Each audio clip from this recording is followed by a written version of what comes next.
The Untouchable True School Sports Empire proudly presents something the boxing games are missing. Hey, what's going on? It's your boy BT, and I came here to talk some boxing with the thousands of True School Sports subscribers. Now, my bad, guys. Had to reschedule live once, and then now we came live a little earlier than I thought I would because life is crazy. Plans change, things change, so you just got to roll with the punches and take it how it goes. But listen, either way, I'm here. I know a lot of people have been waiting for this live. I know a lot of people have been waiting for my opinion on this. Shout out to my guy Diego. He says, "Yeah, my man BT, you were supposed to do this yesterday." I was, and then something came up. I couldn't do it yesterday, so I had to reschedule it for today.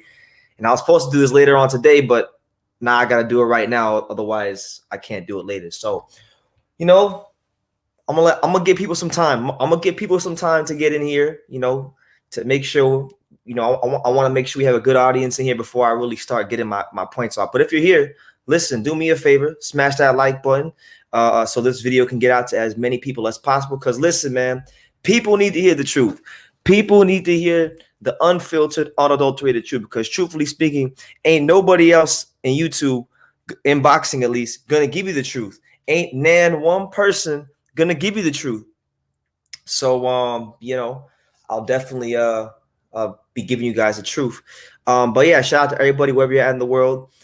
Just to give you guys a couple programming reminders before I get into my points. Friday, I will be live for the Demetrius Andrade fight with Jason Quigley, which is a very important fight because look, he's got to keep winning to keep his chances alive getting any big fights. Because if he loses that belt, he's fucked. He's not getting no fights. He can hardly get fights with a belt. So what makes you think he's gonna get fights without a belt? You know what I'm saying? So should be a good fight. Got a couple of world title fights on the undercard. It should be a good night of boxing. So I'll be live for that. And then as far as Conrad Porter, I don't know what I'm doing for that yet. So stay tuned for that one. But yeah, man. Let me see. We got my man Usam, the fanboy killer. He's over here letting it be known. Fuck Canelo. I was just starting to kind of Canelo went up a notch on me by beating Caleb Plant the way he did. And I was just getting some respect for him. I was really just getting some respect for Canelo. And what does he do? What does our main man Canelo do? Canelo Alvarez. I got to give him credit. Look, I got to give Canelo credit. I got to give Canelo credit. I got to give Reynoso credit. I got to give the entire team of Canelo credit because I didn't even think about this. I didn't even think about this possibility. They went ahead and they thought way outside the box with this whole Makabu situation. So look, you guys can keep commenting. I'm gonna go to screen share because I got quite a lot of things that I want to say. So before we even get into Canelo and Reynoso and the WBC and all that stuff, I wanted to read you guys this quote because I feel like it's an appropriate quote. I feel like the great Charles Dickens in the 1800s, the famous author, I feel like he prophesied about Canelo 200 plus years before Canelo Alvarez even got on the picture. Charles Dickens prophesied about people like Canelo. So the quote of the day is this. Charles Dickens said, I quote, "In a word, I was too cowardly to do what I knew was to be right, as I had been too cowardly to avoid doing what I knew to be wrong." Did you hear what Charles Dickens just said? Did you hear what our main man Charles Dickens just said? Let me reread that for you guys. He said, "In a word, I was too cowardly to do what I knew to be right, as I have been too cowardly to avoid doing what I knew to be wrong." Okay, so basically, he's talking about Canelo here. He's prophesying about Canelo 200 plus years in advance, talking about he's pretty much saying that Canelo Alvarez was too much of a coward to do what was right. He didn't have the courage or the balls to do what was actually right because ain't nobody in the mother asked for the damn Makabu fight. In fact, half the people, like 95 to 99% of the Canelo fans, dick riding this matchup between Canelo and Makabu, didn't even know who Makabu was until just a few days ago. All right. So Charles Dickens is right. Canelo's a coward. I agree. He was too cowardly to do what he knew to be right. So he did exactly what he knew to be wrong. So I'm over it. I'm over it. I'm over it, man. I'm over it. Like Canelo Alvarez, like I had to really calm down. Before I made this live because you know, when I made this, like when I decided to make this, when this first came out, I was very angry, and I seriously considered, you know what, boycotting covering Canelo ever again, because that's how much of a duck tactic this is. This is one of the most creative ducking and stalling tactics in the history of boxing. Yes, you heard it right. It is one of the most creative and ducking, one of the most creative ducking tactics in the history of boxing. And I hate saying this. I hate saying this because, unlike most people, I'm actually a Makabu fan. I've been a Makabu fan since 2016. I'm probably one of the only people on this motherfucking platform on YouTube who's got what 4 days. I made like 4 videos about Makabu. I covered the Bellew fight here on YouTube. I covered the Michael Cieslak fight. I covered the Alexei Papin fight, and I covered the Dmitry Kudryashov fight. So, truthfully speaking, ain't nobody really have as far as what YouTube channels go, nobody has more of a valid opinion on this than me, because none of you guys have really been following Makabu's career like that. But let's talk about Makabu. I like Makabu. Makabu is a good fighter. I'm not going to sit here and say this is a bad fight. It's not a bad fight. It's not a bad fight. It's only a bad fight because of the fact that Canelo Alvarez has so many more attractive options, so many more fighters he should be fighting, so many fighters that, truthfully speaking, are just as big, if not bigger, than Makabu. And I said it right. And we'll get to that in a second. But let's just do a quick CV of the career of Makabu, because I don't think people truthfully know much about Makabu. So I'm going to put y'all on game. All right. So look, this is Makabu, the fighting pride of the Democratic Republic of Congo. He's a Congolese warrior. He's from the Congo. Listen, here's Makabu. All right. So this is his resume. All right. So we're going to go down here. So this is his pro debut. He got knocked out in his pro debut in the very first round. All right. In less than 30 seconds. All right. So this is very, very, I'm sure at the time it was very, very, you know, it probably hurt him psychologically, because, you know, what fighter wants to get knocked out in the first 30 seconds of the pro career? So he got knocked out in his first pro fight in the first 30 seconds. From that point forward, he went on a knockout streak like crazy. He started knocking out everybody in the Congo, started to establish himself locally in the Congolese boxing scene. I don't really know shit about the Congolese boxing scene, and I'm sure most Canelo fans don't either. So you guys probably don't know anything about these names, as I don't know anything about these names in his resume. But then, you know, eventually he got to the point where he captured an IBF youth cruiserweight title, you know, I guess a decent regional title, won the WBC silver cruiserweight title against, you know, undefeated 21-0, Demetrio Kucher, you know, so good win there. Then, you know, I'll tell you this is probably before he did anything and became champion. I would say this right here is his best win. This right here is his best win. He fought Glenn Johnson. For those of you who remember the Glenn Johnson, the Road Warrior, Glenn Johnson was, you know, a really good fighter at light heavyweight, you know, at 168.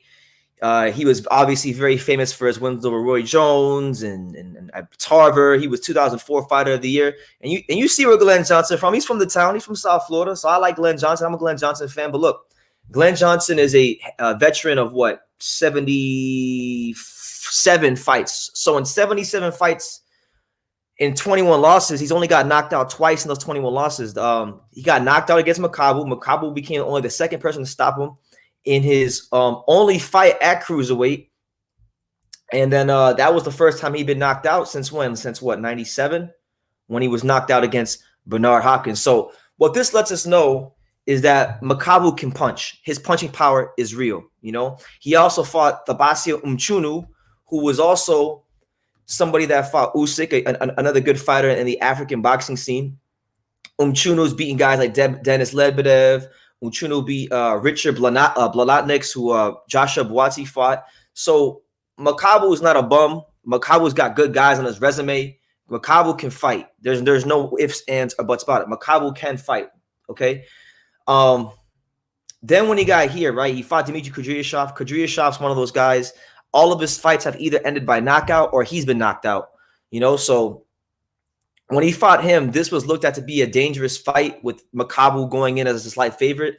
He knocked him out in 5 rounds. This probably right here to me, this fight right here to me, considering the opponent where he was at, this is probably the best performance of his career. In my opinion, the Kudryashov fight was the finest hour of Makabu's career. If you want to see the best Makabu, watch the Dmitry Kudryashov fight. He then went on the road. He fought the very tough, very game, and very formidable Alexei Papin. This was looked at to be a pick'em fight going into the fight. He went on the road to Russia, beat Papin. And the only reason he beat Papin was because, as you can see right here, he dropped Papin in the last minute of the 12th round. And these scorecards were ridiculous. I had him winning by a little bit more than this, but the knockdown was the difference. If he didn't get that knockdown, he wouldn't even have won this fight. It probably would have been a draw, or maybe Papin would have got a decision. So he's shown himself to be a real fighter, and I can't come here and disrespect Makabu. I can't come here and act like he's a bum, because that would be being intellectually disingenuous. This isn't about Makabu. I'm not angry at Makabu. I'm happy for Makabu to get this payday. I'm happy for Makabu to get a chance to showcase his skills.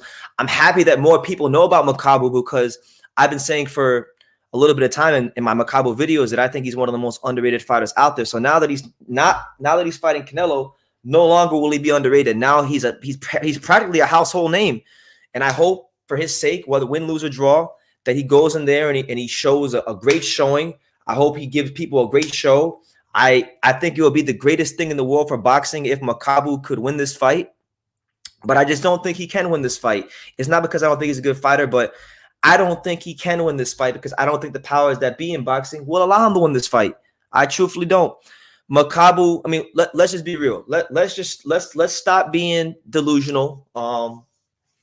Let's just be real.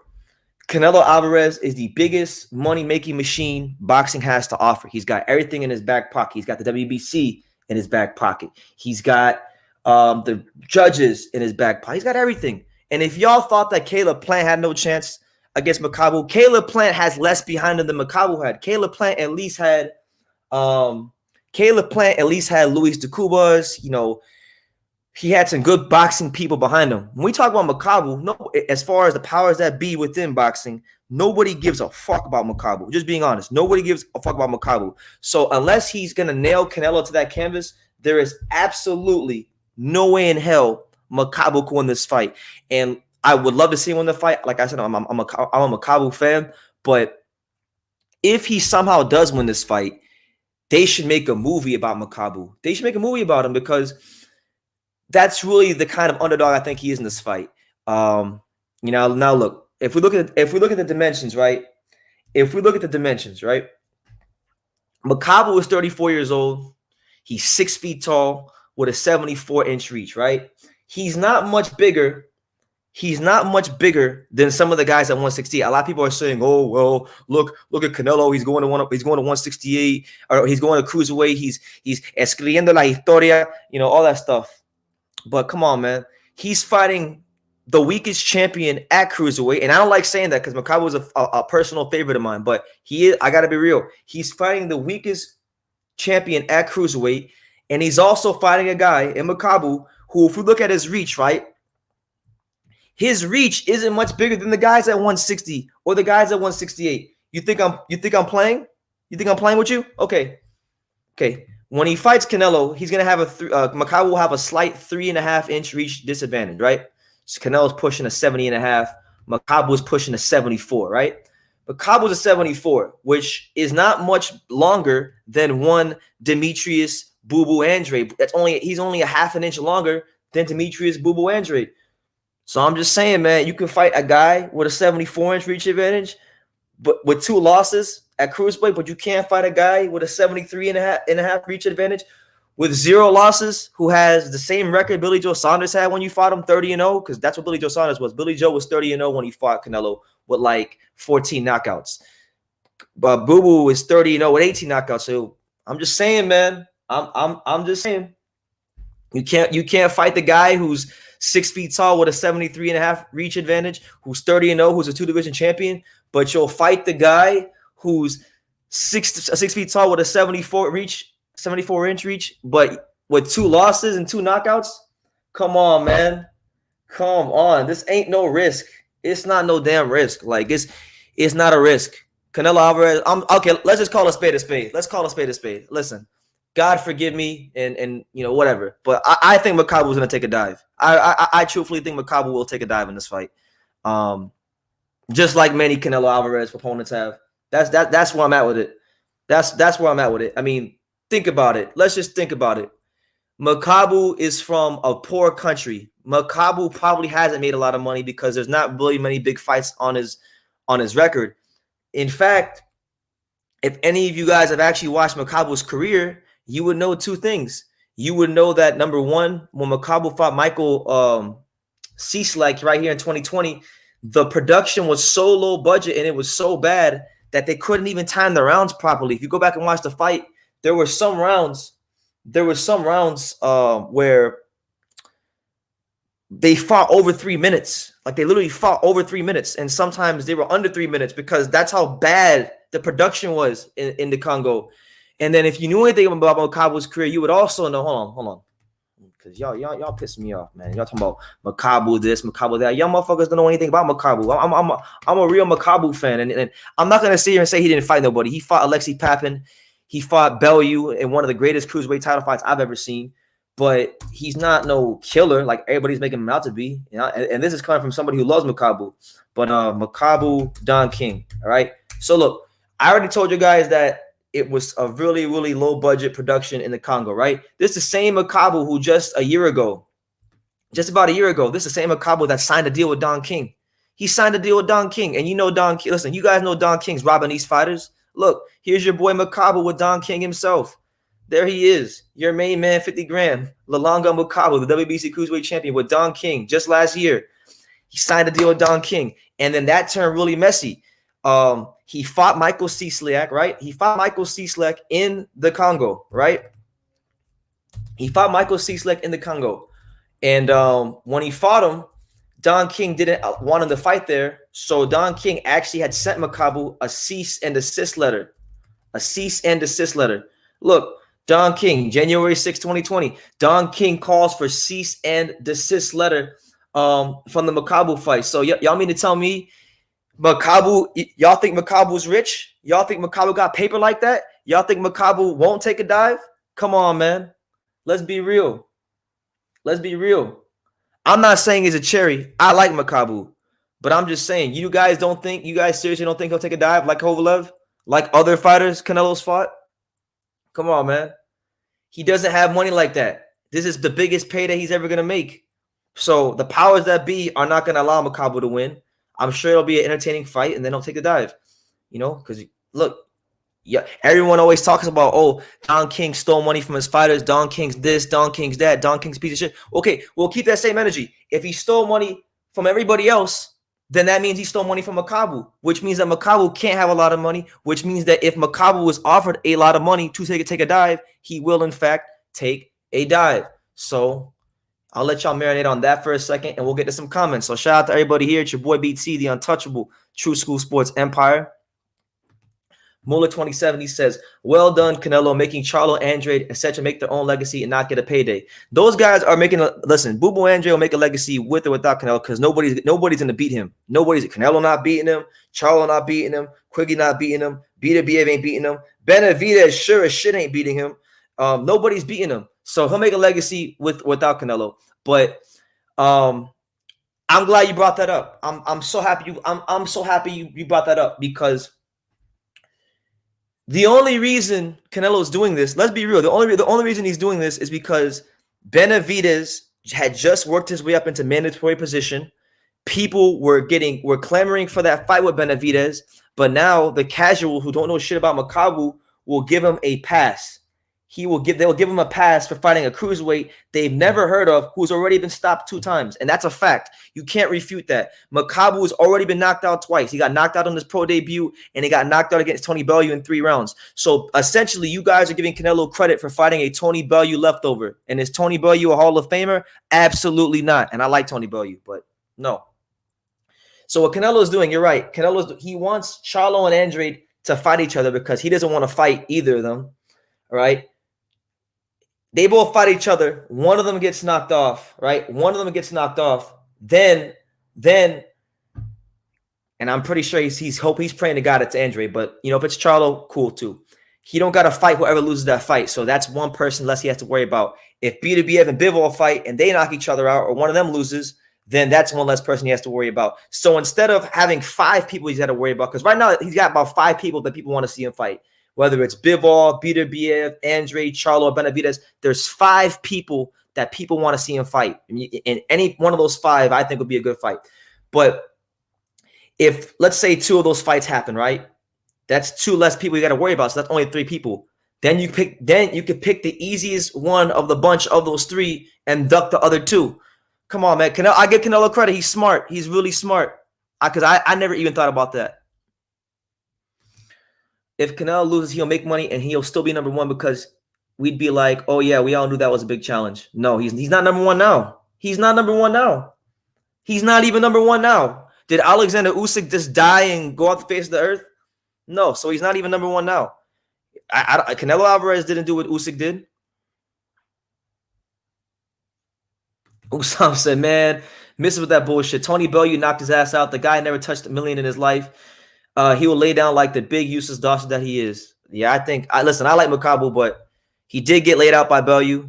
But be fair though, he dropped Bellew in the first round. Bellew came up. Bellew stopped him in the third. It was a great fight. If you haven't watched that fight, I would highly advise everybody to go watch this fight with Bellew and Makabu. It's one of the greatest cruiserweight title fights I've ever seen.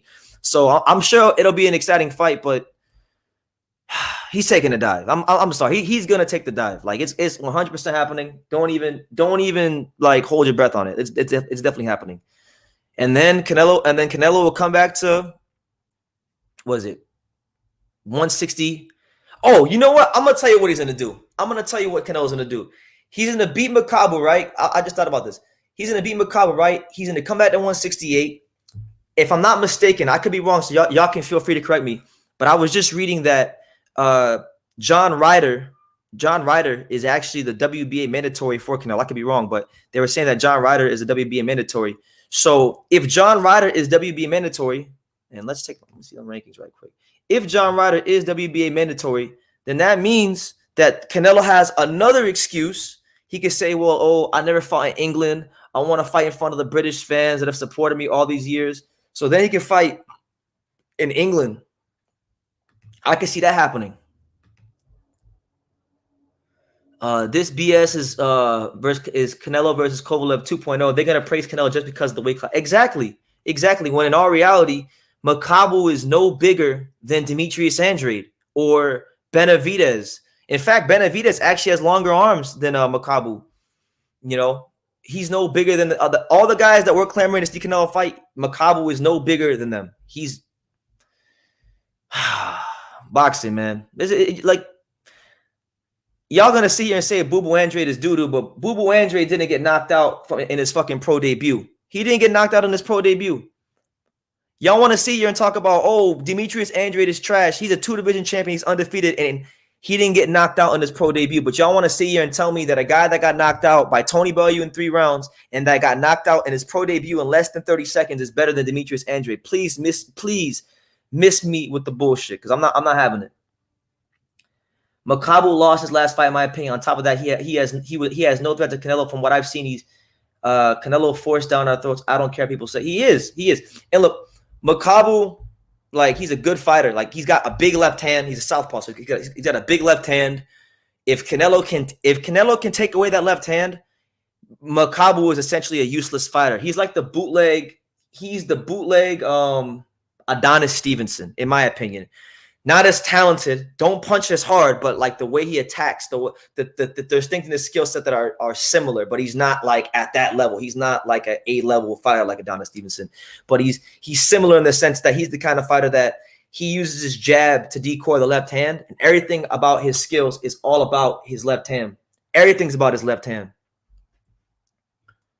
You see, at least Kovalev was a pound fighter at some point. Makabu was a journeyman. No, Makabu was not a journeyman. That's disrespectful. He's not a journeyman. He's a world champion. He's a true world champion because, like I said, when he fought Alexei Papin, that was on the road, and Papin was looked at to be the favorite, you know, because he was the house fighter. If Makabu didn't get the knockdown, if he didn't get the knockdown in that 12th round, he would have got a draw. I am more happy with Makabu than to give Andre the payday. Well, yeah, of course, because you don't want to see Canelo lose a fight, so that's why. Makabu fought Bellew, and he got fucking starched. He got starched by Bellew. Bellew knocked him out unconscious. But it's okay. These other niggas can catch each other out. If they have good character, people forget about Canelo and praise them. Nah, fuck that. He need to come see Demetrius Andrade. Once Demetrius Andrade take care of Quigley, he gotta stop. He gotta hike up his skirt. He gotta find his balls in his Dolce and Gabbana purse and fight Demetrius Andrade, because it's getting ridiculous. When they interviewed Makabu, he made it seem that the Canelo fight wasn't guaranteed. There is a chance none of this happens. No, it's definitely happening. It's definitely gonna happen. If the WBC approved it and Eddie Reynoso is the one suggesting it, listen, one thing I can't say about Canelo and Reynoso is that him and Reynoso, they're on one accord. They're very good. They work very well as a team. So if Reynoso is up there on behalf of Canelo suggesting and mandating for the fight, I can guarantee you it was probably Canelo's idea.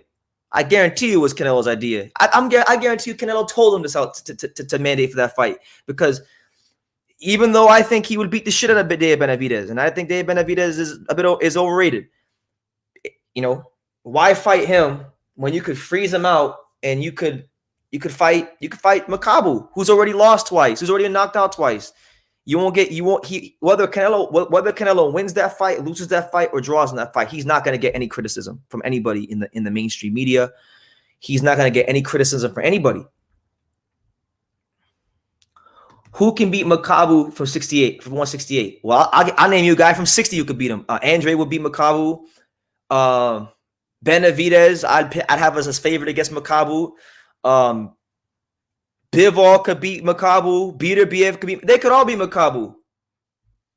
A lot of them could beat Makabu. Makabu is good, but he's an overachiever. Let's be. I followed his career. He's a massive overachiever for the skills he has and for where he came from and from where he started off in his career. I think it's a beautiful story, but he's a massive overachiever. And anybody who's been watching his career develop knows that he's an overachiever. But the problem is, see, these Canelo fanboys, these Johnny-come-lately bitch-ass motherfuckers, you guys just found out who Makabu was this week.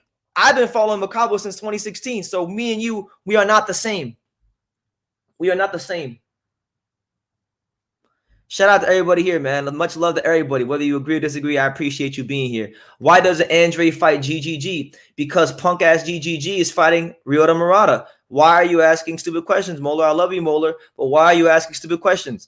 Caleb Plant beats Makabu. Benavidez beats Makabu. All of them. I think they'd all be Makabu. The 1,000 push-up daily challenge, man. I might have to get on that. I might have to get on that. In 1 year, everyone is in trouble. 168 plus 5A. Don't even waste your breath, BT. If this fight happens, Canelo KOs him and the media blows him like a point. It's gonna be ridiculous. You know what? Look, enough of me talking about Makabu.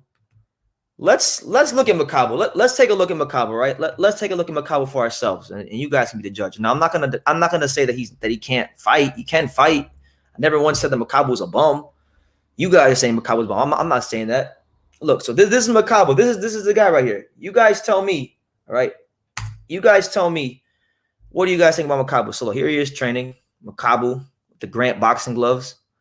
There you go, got a good little uppercut. But if you look, even if you go back, right, I'm gonna slow it down for you. Even if you go back right there, right? Let's slow it down for you guys. I'm gonna slow it down for you guys because you guys think BT's hating. So I'm gonna show you. I'm gonna break some shit down for you. All right, we're gonna break down some film. We're gonna slow it down. We're gonna put this at 0.5 playback speed. So we're gonna hit play, and I'm gonna show you guys something. All right, so look, you see Makabu doing the power, right? So he comes here. Do you see? There's already a technical mistake. I already see in Makabu. When he throws his right hook, he's pulling that shit back. It's not a short right hook. He's already pulling it back. Watch the right hook. Let me slow it down for you guys even more so you guys can see what I'm seeing. Look, I saw that in normal speed, but you guys can see it in smaller speed if you want. Look, watch his right hook. Watch him telegraph that right hook. Watch him pull it all the way back. Watch. He'll go uppercut, so he's going to come with the uppercut. Boom. That boy's pulling that shit all the way back. Man, he's going to get fucked up, man. Oh, my God. I love Makabu. I can't believe they're about to do Makabu dirty like this. But I want y'all to think. If you never see Makabu fight, we're gonna put his highlights on screen, and y'all can let me know what you think. I think he's strong. He's got a good left hand. He throws a good jab at times, but he's very inconsistent with it. Look.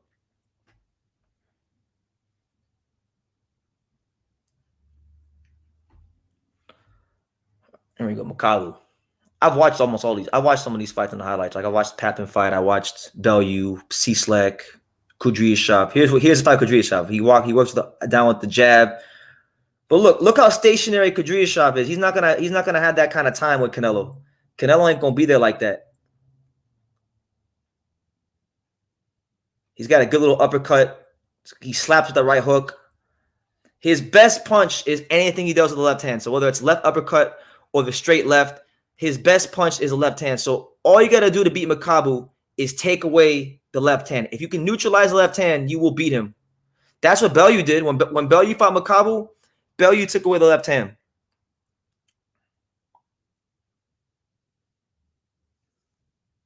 Here he is against some guy in the Congo who we've never heard of. Probably going to knock him the fuck out. Yeah, Makabu can punch. We know he can punch. So look, there's a little taste of what Makabu brings to the table. I just wanted to show you guys some highlights.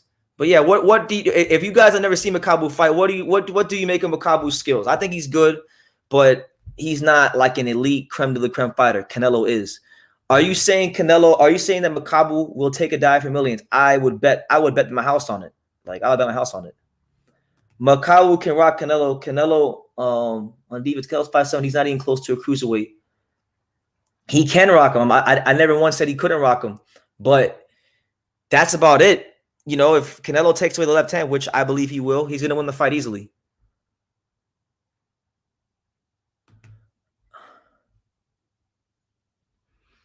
Even look, like you know what's bad. You know what's bad here on True School Sports, and shout out to all the real Canelo fans.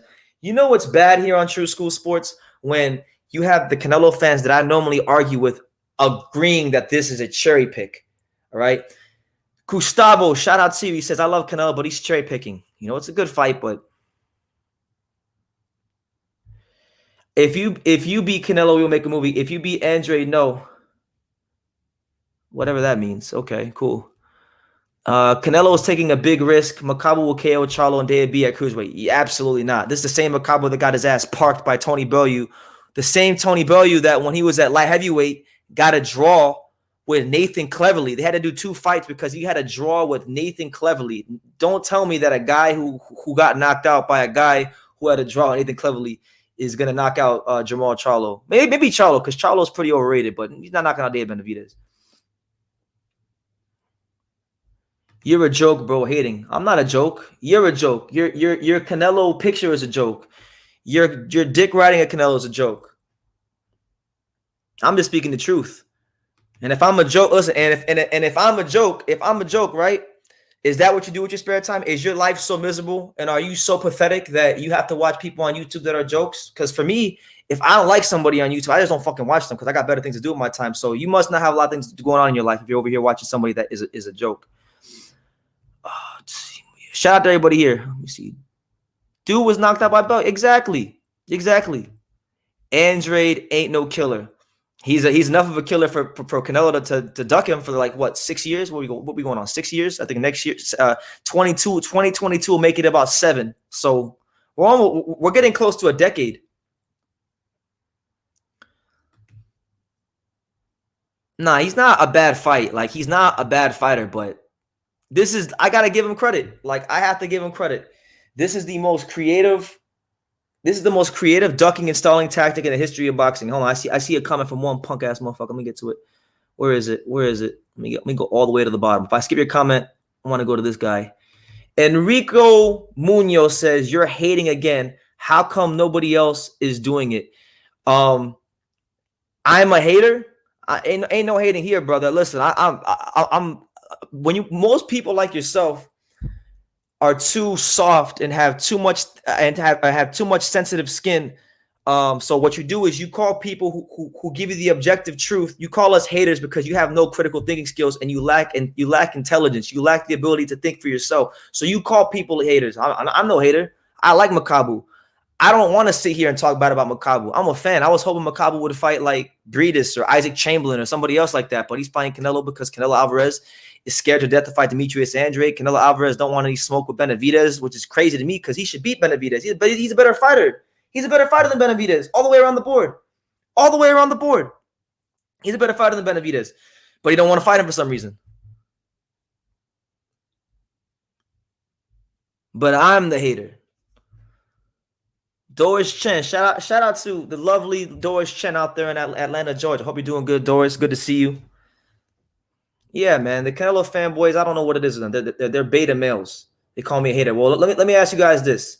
Let's go back to screen share. So is my main man 50 grand? Is Tim Bradley a hater? Is my guy Timothy Bradley a hater? Because he's not exactly excited about Canelo fighting Makabu. Shit, I actually watched this interview.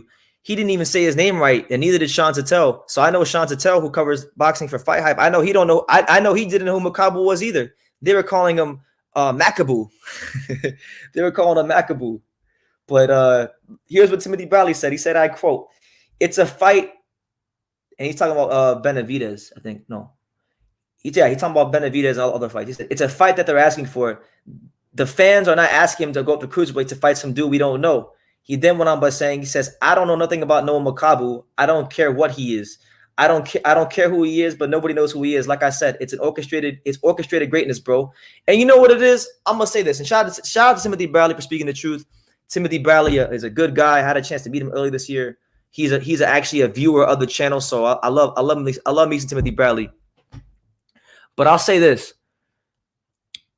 how can Canelo criticize Demetrius Andrade for fighting nobodies, right? But then he's fighting a guy in Makabu who literally nobody heard of except like me, because I'm a boxing nerd and I know like every fighter in the world. So like, not every fighter, but most fighters in the world who got everybody who has a belt, who's a champion, I'm gonna know who they are in any weight class. So like most people, most casual boxing fans, the paying boxing public, they didn't know who the fuck Makabu was until like a couple days ago.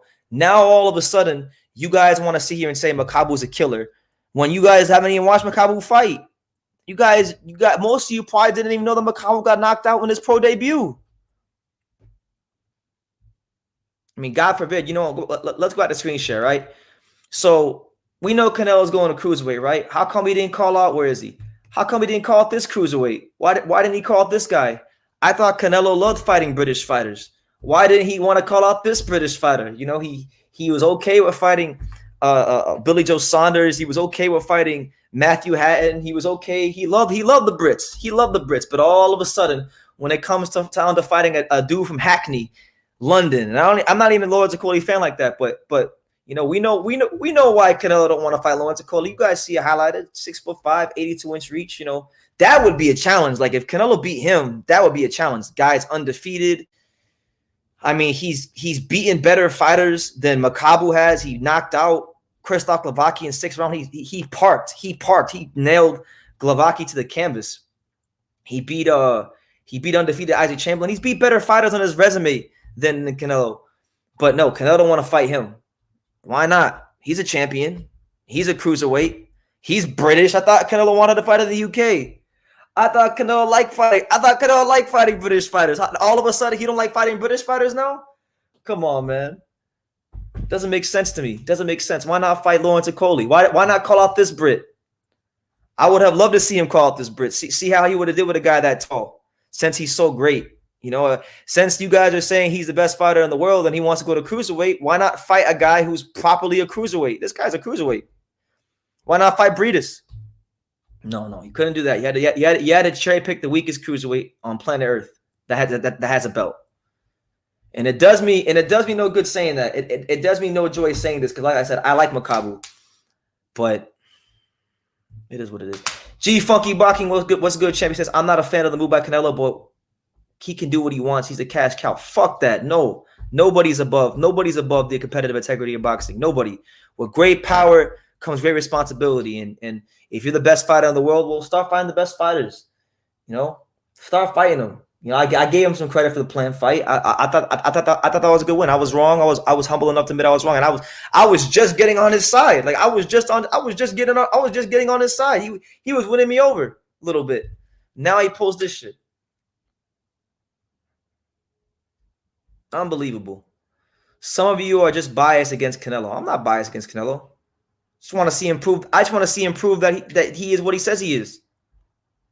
Andrade is losing it quickly this weekend. Well, look, if that happened, I'm sure that Canelo will love that, and I'll be here. I'll be here live. So if you really think that, DLG, join me for the live on Friday, and you can make fun of me if it happens. I don't think it's happening though. It's the same reason Roy Jones fought Ruiz, not the other heavyweights. I don't like the move, but it's hard to hate on it. Well, yeah, Roy didn't want to fight Chris Bird either. He didn't want no smoke with Chris Bird. Chris Bird wanted to fight him. He didn't want no smoke. Canelo is getting money for fanboys to cheer his every cherry pick and every critic to watch him fall. Canelo learned a lot from Mayweather. He did. I give him that. Can't sit here and hate on him.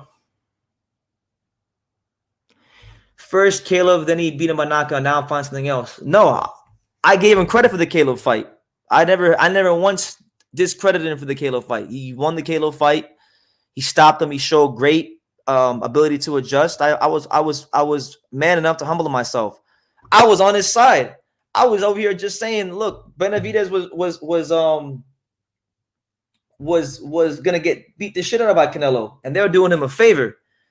But I was only gonna give Canelo a pass for not fighting Benavidez if he were to fight like Beterbiev or Bivol or Andrade or Charlo. Any one of those four, I would have gave him a pass. But Makabu?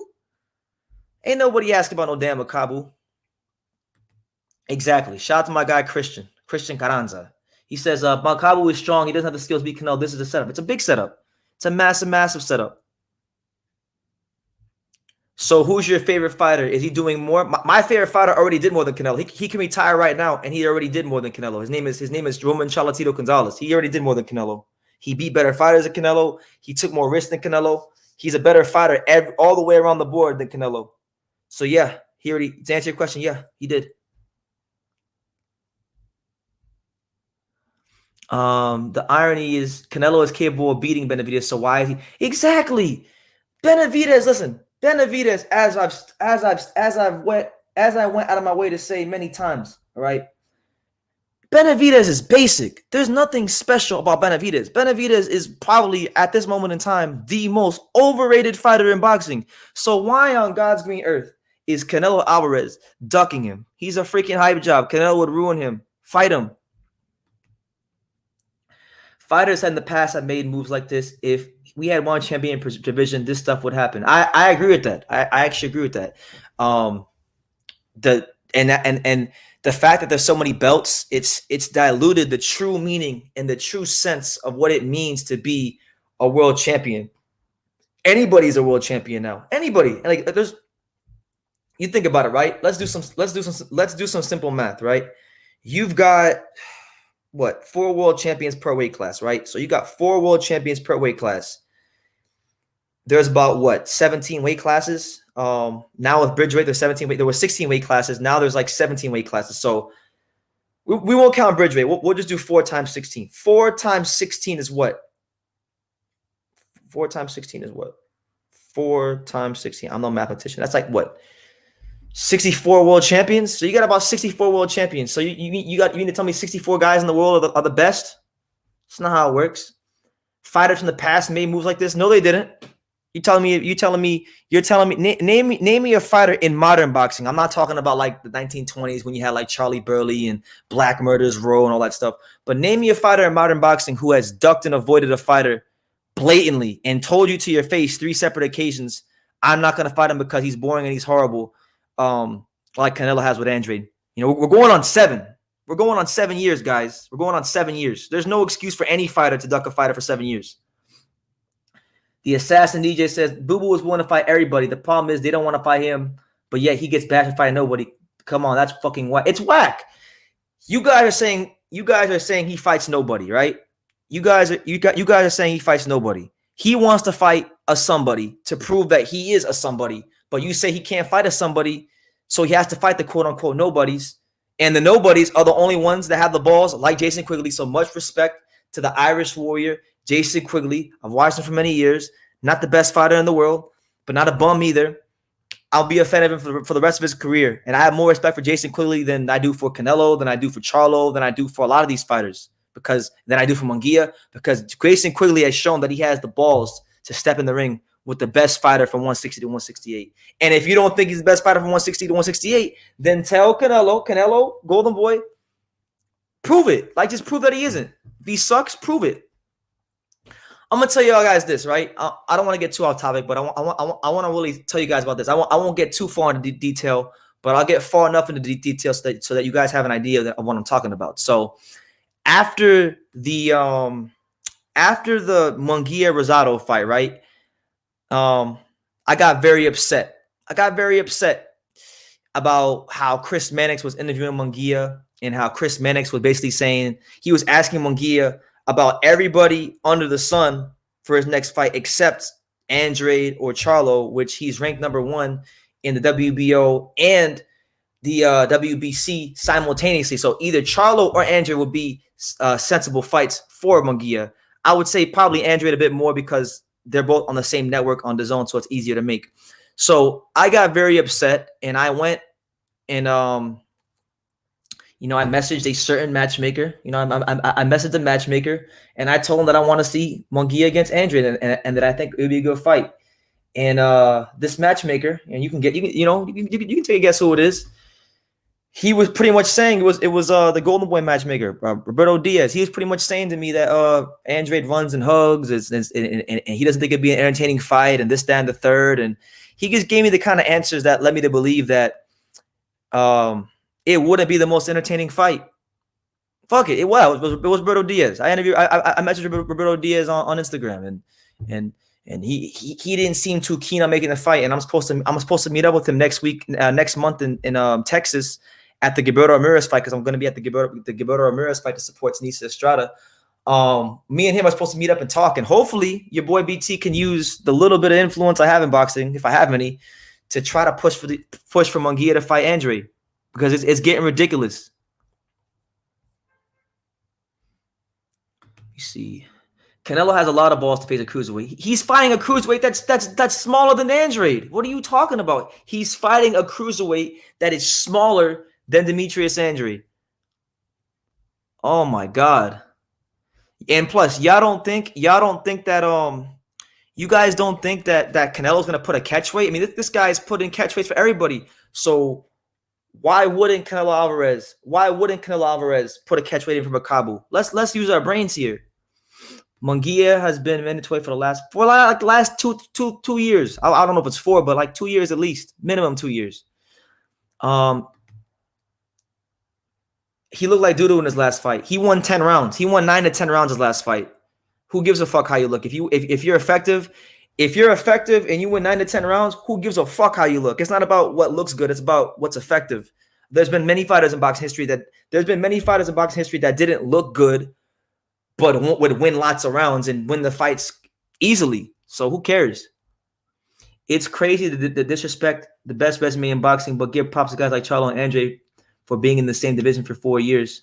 Boo Andrade's a 2-division champion. What are you talking about?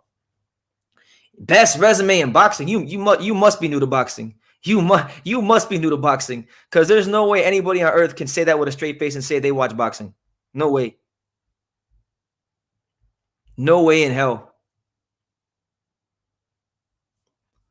Some of y'all are just exposing yourself like over and over again. Who cares how you look? But Canelo's getting slandered for the Plant fight. Double standards. I didn't slander him. He won the fight. I didn't slander him. When did you hear me? When did you hear me during the live say, "Oh, Canelo looks like trash"? I never said that. Who do you think has the better resume currently in boxing? There's plenty of guys that have better resumes than Canelo in boxing. Charles Latito, Gallo, freaking Usyk. Those are the 3 right there. Because I would say this: if we stay for Gallo, right? I'll give you my points. I'll give you my points for Gallo. Gallo with Strada, yeah, okay, he's never gone undisputed like Canelo, and he's got more losses on paper. Like, I think he's got like 2 more losses on paper. But everybody Gallo's lost to, unlike Canelo, he's actually avenged the loss. Canelo didn't avenge the Floyd loss. So that means that everybody that Gallo's fought in the ring, Gallo has defeated. Nobody ever got one over on Gallo. Gallo also defeated Roman Cholatito Gonzalez, somebody that's better than everyone that Canelo's fought in his resume. Usyk, you're talking about resumes. Usyk, right? Alexander Usyk, in his 18 fights, he already went undisputed in 15 fights. So you mean to tell me it took Canelo 60 fights to become undisputed, but Usyk did it in 15 fights in a better weight class? Because whether you guys know it or not, I know you guys probably just started following Cruiserweight 2 days ago when you found out who Makabu was, but the Cruiserweight division, when Usyk was in the division, was one of the most stacked weight classes in boxing. And not only did Usyk beat all the champions, he also made sure to beat all the contenders as well. And he left no room for doubt. Unlike Canelo, who still has Dave Benavidez at 168. You know, some people would even, I mean, I'm not going to criticize him if you don't fight David Morrell, but some people would say David Morrell. Like, Usyk really cleaned out a division. Let me see. Y'all crying because Canelo wants to stay busy. Y'all be tripping. No, you be tripping. He peaked at GGG and lost twice. I agree. Literally, Canelo can fight the Hulk, and you're still not happy until he fights Andre. You're goddamn right. You're absolutely right. You might see my language, but you're absolutely right. You're 100% right, because it's the principle of the matter. It's the principle of the matter. You were at 154. He was champion before you were. You had a chance to fight him. You chose not to. You only fought when the WBO stripped him because of inactivity. Then, when you had a chance to fight him undisputed, you chose not to fight him again at undisputed. When you could have won undisputed, you could have won undisputed before you went undisputed at 168. So I've told you guys, and I stick to my guns. I know you. I mean, you guys might be different than me, but when I say something, I truly mean it. I told you guys before the Plant fight, if Canelo beat Plant, I gave him his credit. He beat Plant, gave him his credit, and had fun doing it. If I tell you I'm not letting that go, I'm not letting it go. I'm not letting it go. So he can beat Anthony Joshua. He still didn't fight Demetrius Andre. He can go beat Anthony Joshua. He didn't fight Demetrius Andre. How do you expect to grow the channel and people to think you're knowledgeable if you're always hitting Canelo and based on personal hate and not fact? No. I base it on fact.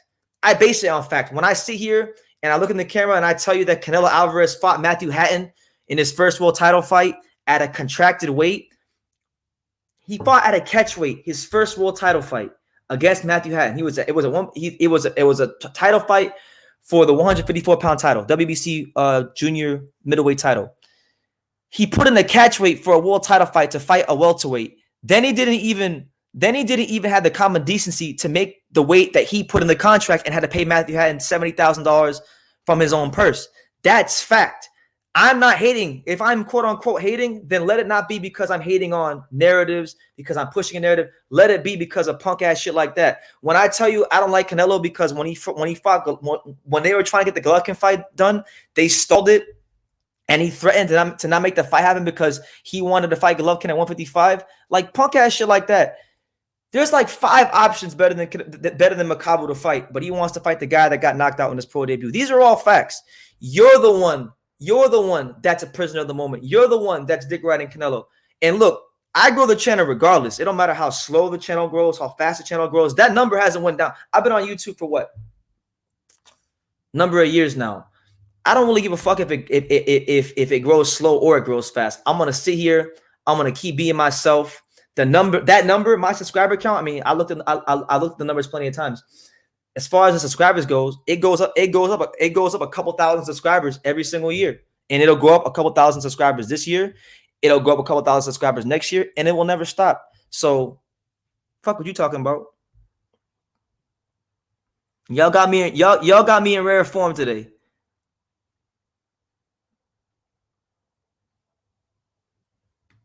Y'all got me in rare form today. A lot of times people say, "Oh, well, BT." Sometimes you're just you got the real BT today, bro. They're bugging. You know the actual facts versus their emotional responses, acting like their perceived facts. Talk your shit. Exactly. Thank you, Joshua Sean Cologne. God bless you, champ, bro. I'm not saying Canelo's not a bet. Listen, I'm not saying Canelo was a bad fighter. I've never once said he's a bum. I've never once called him a C-class fighter. You've never heard none of that come out of my mouth. If anything, even when I've hated on him, quote unquote, in the past, I've always made it a point to say that Canelo Alvarez is an A-level fighter. He's creme de la creme. He's elite. And because of that fact, because I know he's a creme de la creme elite fighter, I only want to see him in the ring against creme de la creme elite fighters. I understand you can't do that every fight. You know, fighters do need tune-ups, but Jesus Christ, and he fought Callum Smith. That was a glorified tune-up. He fought Yildirim. He fought. I mean, come on, man. Like, if you really want to fight champion after champion, fight the best champions. Fight some guys that give you, like, Plant was a good step. I give him credit for Plant. But, man, people, like, not me, but people really want to see this Benavidez fight. The majority of the boxing world wants to see this Benavidez fight.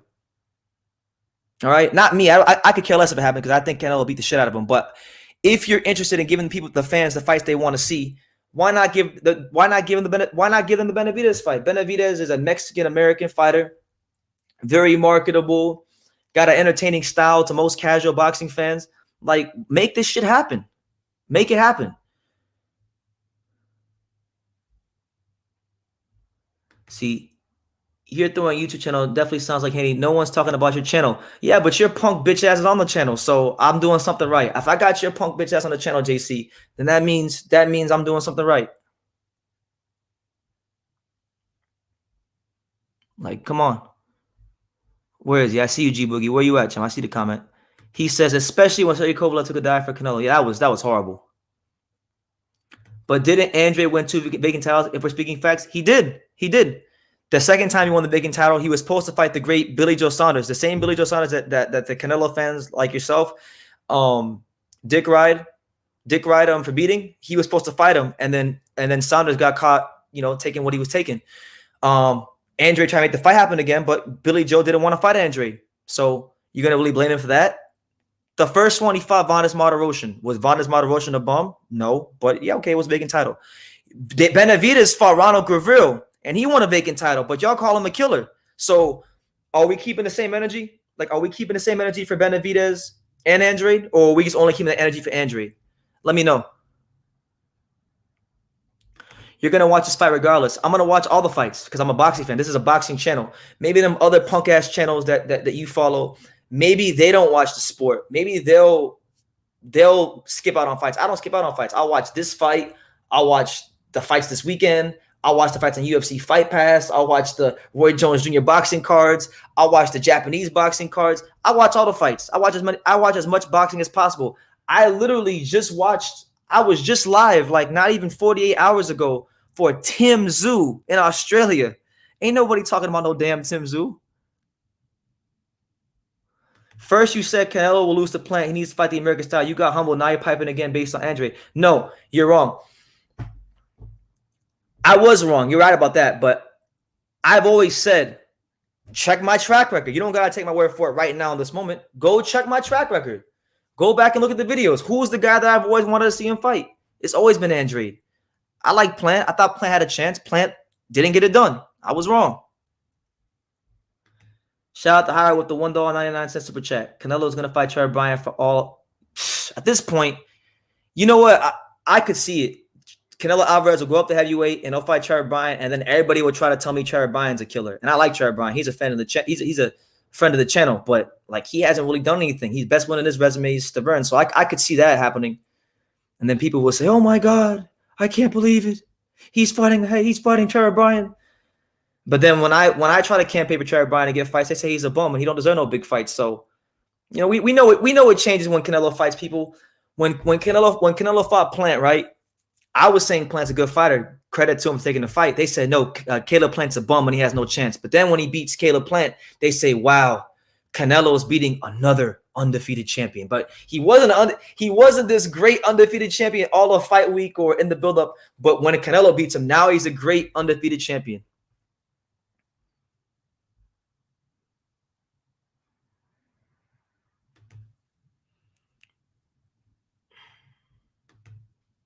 Fuck it, man. Let's get Christian in here. I want to get Christian in here because I like Christian. So I'm not gonna let nobody in but Christian right now. And then after Christian, I'll let the people in here. There's a link. Y'all want the link? There's a link, man. Y'all got my time today. We got some time today. Canelo does have the best resume. 4 Hall of Famers on his list, but in the past, he needs to fight top guys. How many Hall of Famers he knocked out?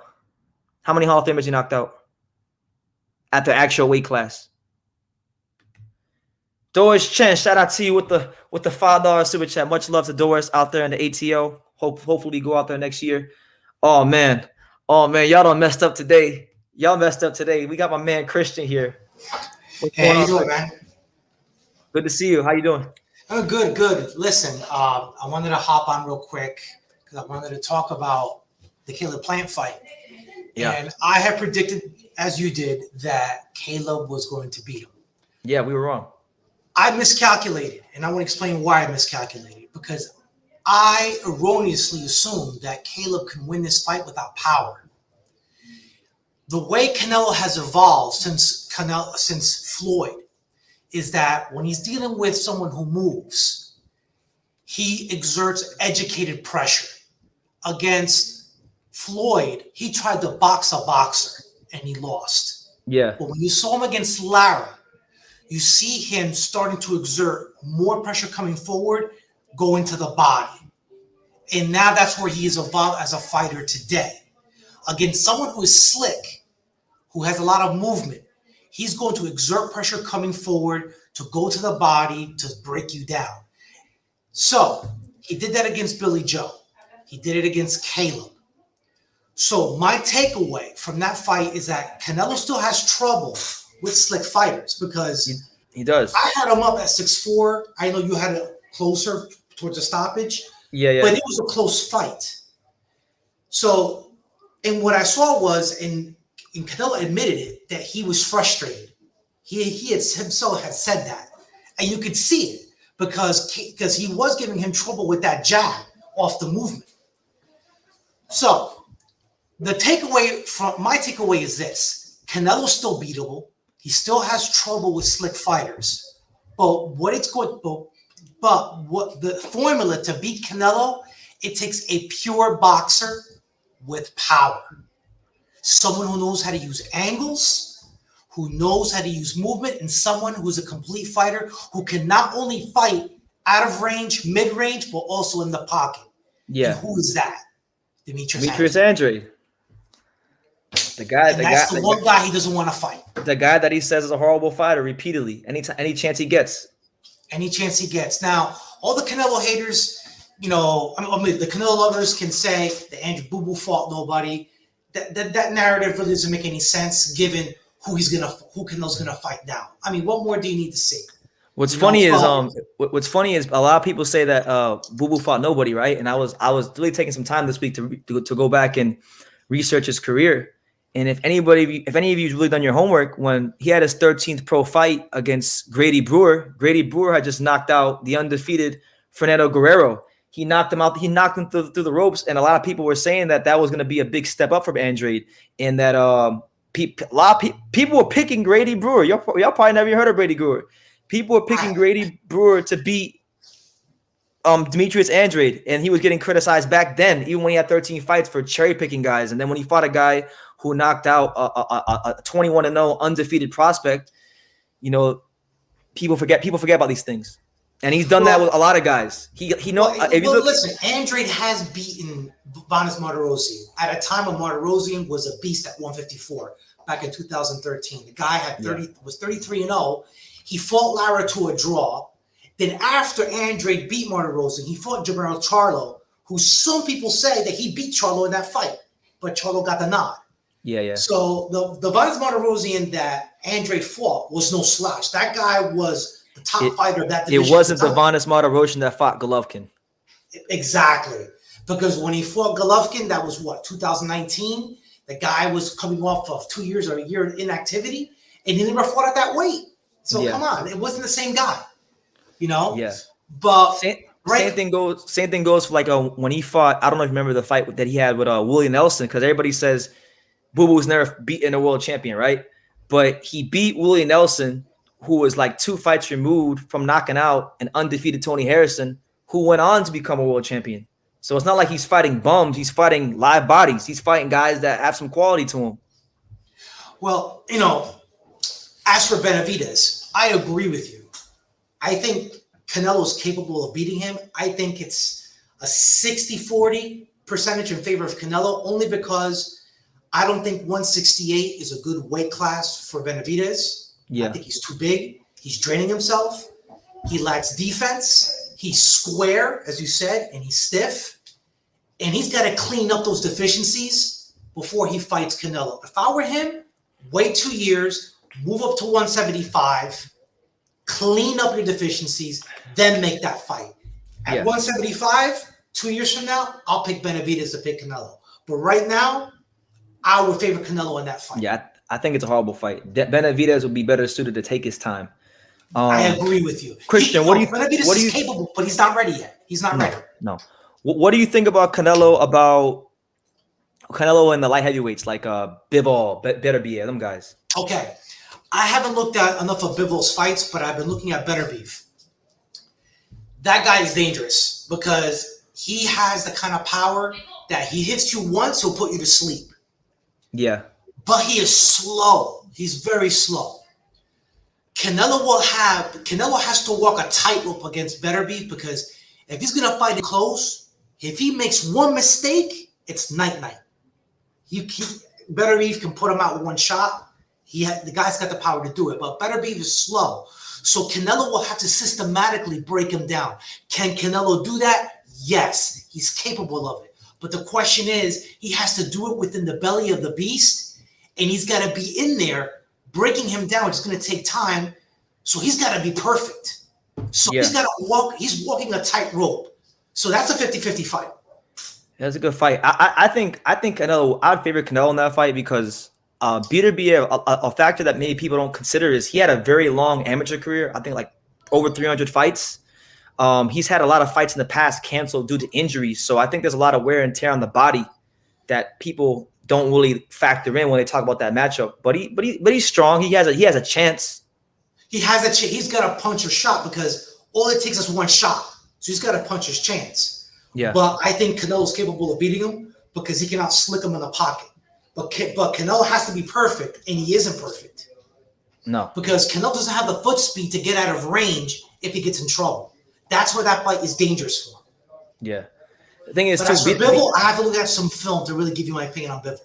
Bivol's good. Bivol is more of a he's got good foot speed. He can move in and out. Good jab, solid right hand. He's very good at controlling the pace of a fight. That's probably his best quality, I would say, is controlling the pace of a fight. Well, listen, the next guy is Charlo against Canelo. I think that's a 50-50 fight. It's all going to come down to whether or not Charlo can establish his jab. Because Charlo has a strong jab and he fights behind it. If he can establish his jab and keep Canelo at the end of it, then he can come forward and force Canelo off the back foot. If he gets Canelo on the back foot, he can win that fight. But if he can't establish the jab and Canelo makes that fight in the phone booth, then I favor Canelo in that type of fight. Okay, yeah. Charlo, I don't know. His last couple of fights, he seems like he's losing confidence in his right hand. Like the Montiel fight, he wouldn't let his right hand go. And I'll tell you why, because Montiel was so long that Montiel was squared up in front of him. He was eating the jab, so he was able to counter him. When Charlo doesn't have his jab working, he doesn't fight well. That's why he doesn't want to fight Boo Boo, because Boo Boo can take away the jab using angles in his southpaw stance. He'll roll, he'll parry the jab, and he'll counter him off the angle flush.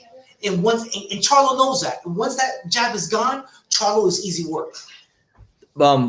I saw an interview recently, about a month ago, that Brian Rose, who fought Andre, he did an interview with Seconds Out, and he was describing what it was like to fight Demetrius Andrade, and he said it was like fighting an octopus.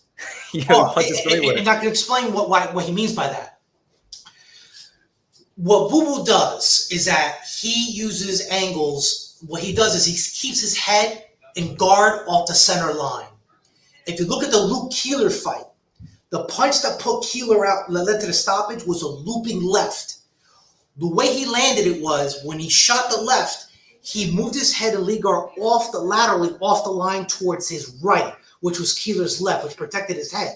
Then the punch came out of nowhere, It hit him square in the face, and it stunned him, and that's what led to the stoppage. So that's what he does so effectively, is that he's throwing punches while his head and guard is off the center line, which is an old school technique that very few fighters do that effectively as Andrade.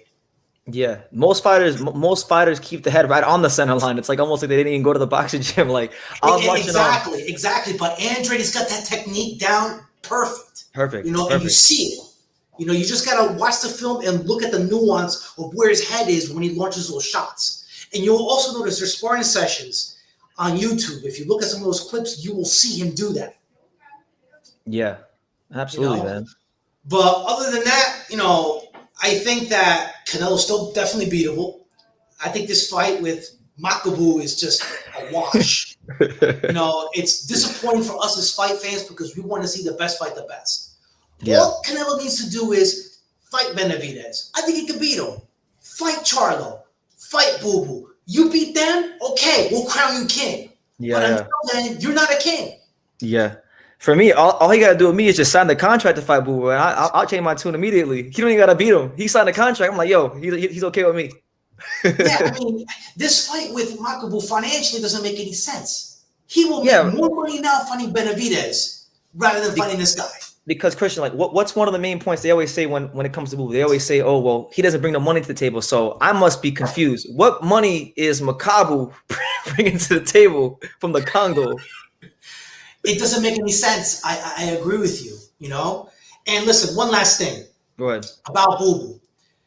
I messaged you recently, that there's a rule 3.7 in the WBC rules. And I hope Paul Andrade is seeing this or someone from his team, but they need to get Eddie Hearn on the phone and petition the WBC right now to petition for unification, because under rule 3.7 of the WBC, the WBC can't order unification. And I don't know why Hearn hasn't exercised that clause in the rules. It's as if these guys don't read the rules. The rules, the mechanism is right there for Andrade to force Charlo to a fight. Either they don't read the rules, or they know the rules, and he just doesn't want to go to bat for Andrade within those rules, because maybe there's something. Maybe he doesn't want to hurt himself financially to get a Canelo fight, because if Boo Boo fought Charlo and beat Charlo, right, then Canelo doesn't want to fight him, and then Canelo won't come back on the zone and work a match. Maybe he's trying to protect his business interests. I mean, I don't know, but he has, legally speaking, Andrade is the principal and Hearn is the agent. Yeah. The principal normally tells the agent what to do. I want this, go do it. So I don't think there's anything in this contract with Eddie Hearn that basically says that Hearn gets to call the shots. No. So I know Andrade has leverage in his contract. Yeah, so he does. I don't know why he's not telling Hearn, you need to go do this. He probably has. I think he has. Listen, when you speak to Paul, his dad, ask him, why hasn't he ordered Hearn to invoke this rule and petition? Yeah. I'll ask him. Ask him that. Listen, BT, it was good talking to you. I'll keep watching, man. Be good, man. All right. There you go. Man, bye-bye. Take care, Christian. All right, bye. All right. All right, so there he is, man. There's the man Christian. Shout out to him. We actually have somebody in the back. I don't know who this could be. I'm kind of scared because he's calling himself Canelo fanboy. So we're gonna let him in. Canelo fanboy, what's good, champ? Or Canelo fanboy killer? Who is this? Hello. All right, I'm gonna take you off. But yeah. Oh, it's Usam. Okay, it's Usam. Okay, Canelo fanboy killer is Usam. So Usam, you let me know when you want to come in, and I'll bring you in. But I know I missed a lot of comments. Shout out to my guy Brandon Lentz. I've been seeing you in the comments, Brandon. I haven't not ignoring you. He says, I've been saying forever that Canelo will exercise the franchise clause on Benavidez. You did say that. I actually remember you did say that. Let me see. But Usama, let me know. When Canelo properly cleans out the middleweight division, then I will give him full props. Yeah, look. I don't know about you guys. Like, I don't know what y'all got going on in your lives. Listen, I live a blessed life. I live like Caleb Plant would say, I live an unbelievable life. And I have no reason to hate another man. I just want to see these guys prove that they are what they say they are. That's why, like, Charlatito and Gaio Estrada, these guys have my utmost respect because these guys have literally like went above and beyond to prove that they are what people say they are. And that's why, to me, I regard them as two of some of the best fighters we got in boxing, you know? And one thing I want to talk about as well, and I think this is a factor that maybe some of you guys haven't considered, but consider it. Please consider it. If Canelo is going to cruiserweight, right? Then don't you guys think that now Canelo has the built-in excuse of, hey, no, my body has now outgrown 160 and 168.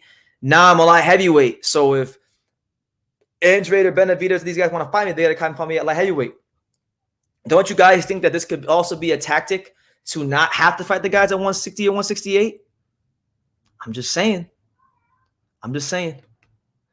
Canelo fanboys living in a fairy tale. Read the comments. I've been reading these punk ass people's comments the whole live. In every live I do that has Canelo's name in my title, every live it gets ridiculous. You see, I'm waiting for Usam, but hey, Brandon, you want to jump on, Brandon? Let's get Brandon Lentz on here. I would love to get Brandon on here because Brandon, you know, he's the boxing voice producer, but he's also a loyal. Oh, you know what? Forget Brandon. We got Freddie Valdez. I see you, Freddie. Let's get Freddie in here. What's good, Freddie? What's up, man? How you guys doing? How you living? You all right? Yeah, I'm good, chilling right now. Yeah. So what's on your mind, champ? No. So I just wanted to know, basically. So you don't respect Canelo, is what you're saying? I respect him as a fighter. I think he's a fantastic A-level fighter, but I don't think he's what they say he is. And in what way? In what perspective? Like in what way? In what way? I think he's the fighter that people think he is. I think excluding Plant, I give him credit for the Plant fight. I thought the Plant one was good, but excluding the Plant fight, I think recently all the guys he's been fighting have been opposition that's suited to his style. All the guys, like, I'll use Andrade, right? Because I think Andrade's the hardest matchup out there for him. I think his blatant ducking of Demetrius Andrade is one of the most disgraceful things we've seen in boxing in the last 10 to 15 years. I'm gonna tell you why. It's not hating. Because I don't think it's hating. I just don't know much of the other fighter yet because I don't think he's that famous. I'm learning new things. So if you're telling me about this fighter, I'm probably gonna look at him. But I'm just about in the past of what Canelo has already done. What he's already done. No, he's A-level, he's elite, he's pound for pound. But like when people start saying like he's the greatest Mexican fighter in the world ever, like I think that's they're exaggerating. He's good, he's a fantastic fighter, but I just think there's still more he's got to prove. There's more he's got to prove. Like take for example, right? Chavez Senior, right? Chavez Senior, he made some of his best fights and some of his biggest moments were against guys who had styles that were not beneficial towards him, like when he fought Meldrick Taylor, when he fought Roger Mayweather. I'm breaking up. Bad, man. I think it might be you, because I hear it on your end. My bad, Freddie. Other conversation. I'm just keep watching. All right, keep watching. Thanks, Freddie. All right, thank you, champ. All right, where we going? Let me see. We got somebody else here. Let me see who else is here. Oh man. Now I know today's a good day. We got Troy. Troy Graham, what's good, champ? Troy, you're on mute. I can't hear you. Hello? Troy, can't hear you for some reason. Maybe it's me. Is it me? Can you guys hear me?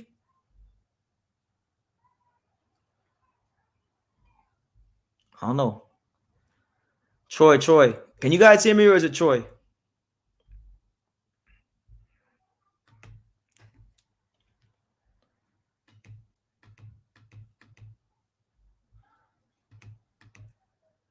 All right, so y'all can hear me, but it's Troy, I guess. Or can y'all hear Troy? Because I can't hear Troy.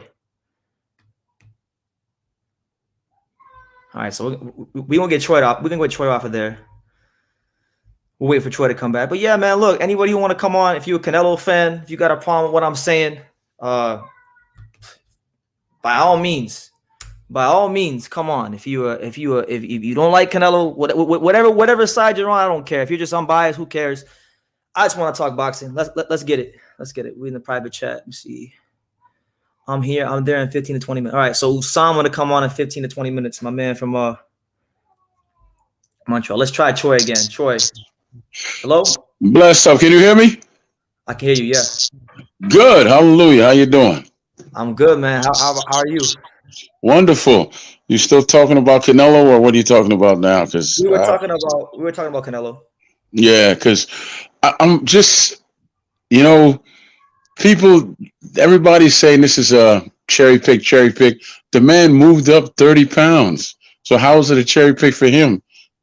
And on top of that, anybody who's saying that this man is a cherry pick has never watched him fight either. They can't tell you anything about him. I took the time to watch him fight. Yeah. What did you think about? He's a seek and destroy guy that knows little about defense, but he's also a natural power puncher with either hand. So he could take you out with the left, he could take you out with the right. He's not a one-handed power puncher. He's a natural power puncher. He doesn't have to wind up or anything.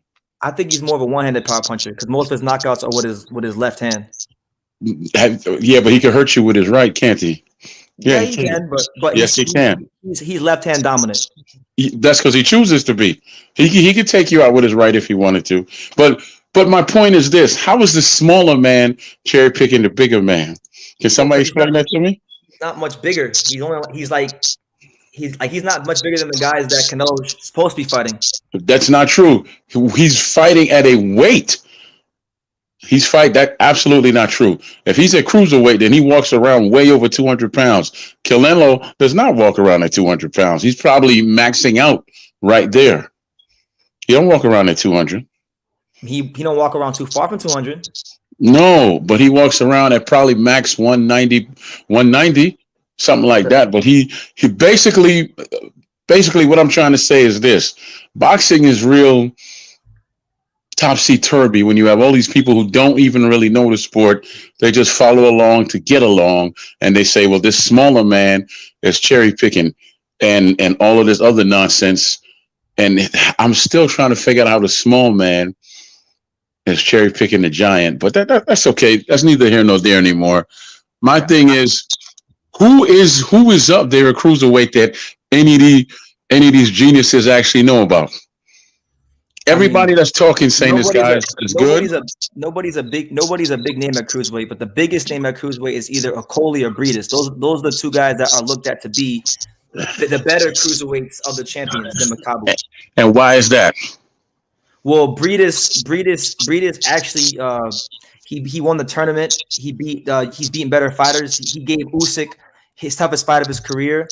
Lawrence Okoli, when he won the title, he fought Krzysztof Glowacki, who was a former world champion, and literally nailed him to the canvas with a right hand. And on top of that, Lawrence Okoli's like 6'5". He's British. It would have made more money. Okay, well, I can tell you this much. There's this: when you're involved in a business, you do what's best for you. What's best for him. No, you take the path of least resistance. I get it. Yeah, well, who's to say this is again? It can't be the path of the least resistance because he's the smaller guy. They said the same thing to Ray Leonard when he fought Donnie Lalonde. Oh, you taking the pass? Yeah. Every punch that Donnie threw at Ray and landed hurt because Ray was just a smaller man. It was just his skill and will that got him through. The same thing that's going to happen here. So you skill and will. You see this as 2022 Ray Leonard versus Donnie Lalonde? No. I was just giving you an example. Okay. There's no comparison here. The man just wants a 5th title. If he wins, we should celebrate him because he's doing what we want fighters to do in this era, is to fight and not complain about, oh, this one ducked me and now I'm going to sit around and cry my whole career about it. He's fighting, but people are still complaining. And then they're hyping up the ones who are sitting around complaining, not doing nothing. You see the topsy-turvy foolishness? From some of the fighters, I don't think all the guys are sitting around not doing nothing. No, the Charlos of the world and other fans. Oh, well, no, it's actually the fans. Let's take the fighters out of it. The fans are saying, well, he ducked this person, he ducked that person. Listen to me. If you know that someone is at 160, and at 168, you fight at 160, and you constantly say, I can move up to 168, shut up and do it. And the truth is that him and his brother are killing making their weight. That's probably why his brother's so angry all the time. That's true. Because I really think he wants to move up, but he can't move up because his brother is actually hampering him. He's in the way. When he could have been moved up to 168. I don't think Jermell trusts his skills enough to go up to 160. Why not? He probably comes into the ring heavier than that, man. Probably, but he would have did it already. You know what I'm saying? And then you have David Benavidez. Hopefully we'll get this second interview with him. He doesn't belong at 168. He needs to move to 175 where he could blossom into what he's supposed to be. You understand me? I agree. I agree because he don't look like he's making that weight comfortably. Like I'm glad you said it because I've been saying it for a little bit now. He's not a 68 pounder. Listen to me. That weight class was created for tweeners, guys that are too big for 160 but too small for 175. That guy walks around at 215. He's not a tweener. So he's not no tweener. He'll make 175 easy. He could beat the other two guys that people think he can't beat. The Benavidez and what's the other guy? What's the other guy there? Andre. And no, I'm talking about at 175, baby. Oh, Bivol Beterbiev. Yeah, he can beat them. He has more skill than them. The one that's really going to give him trouble, and people are going to say, "Oh, Troy don't know nothing," is Joe Smith. Because people look at Joe Smith and say, "Oh, he's not that skilled and talented." He's instinct plus power. So he really doesn't know a lot of times what's coming. Joe Smith. He might think he's going to throw this and that, but he's so instinctual that if you throw a punch, then he sees an opening, boom, he'll throw something else that he really might not mean to throw. Joe's got those natural fighting instincts. Right. I'm glad you said that, man, because I feel like Joe Smith Jr. He's getting overlooked not just by not even Canelo, but like a lot of the light heavyweights because the way he punches. Yeah, see that's a natural God-given gift, but I'm telling you, his instinct is what makes his punches land the way they do. He doesn't have to wind up or anything. And to be very honest with you, if you talk to him ever, he'll tell you that a lot of times, you know what, things just flow, and I don't have any control over it. That's the one he should fight last. Joe Smith. Okay, I like that fight. Me too. I talked to his dad. I was trying to get him when he was training for a championship at the time, but I'm gonna get him. I might gotta get Joe Smith. He follows me on Instagram, but we never really talk too much. But he follows me on Instagram. But you know, the thing with me and boxing is that I have a passion for it. So a lot of times when we talk about this fighter or that fighter, people say, "Oh well, he's what's this fanboy?" And I explain that to me. What did I say that was crazy? No one could explain anything to me. It's not crazy, man. It's just that I see it for what it is. You complaining about the same things every day, but you come with no facts. Just stop it and stop complaining. And because I'm old, I'm 50, so I got into boxing at 15, right? Yeah, you've been at it for a minute. Yeah. So the thing is, I've seen good, better, best, and great.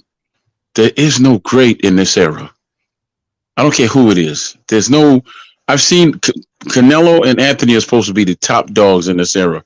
They would do okay in the James, Tony, Roy Jones era, but they wouldn't last too long. They would be tough outs, but they wouldn't be up there with them. No.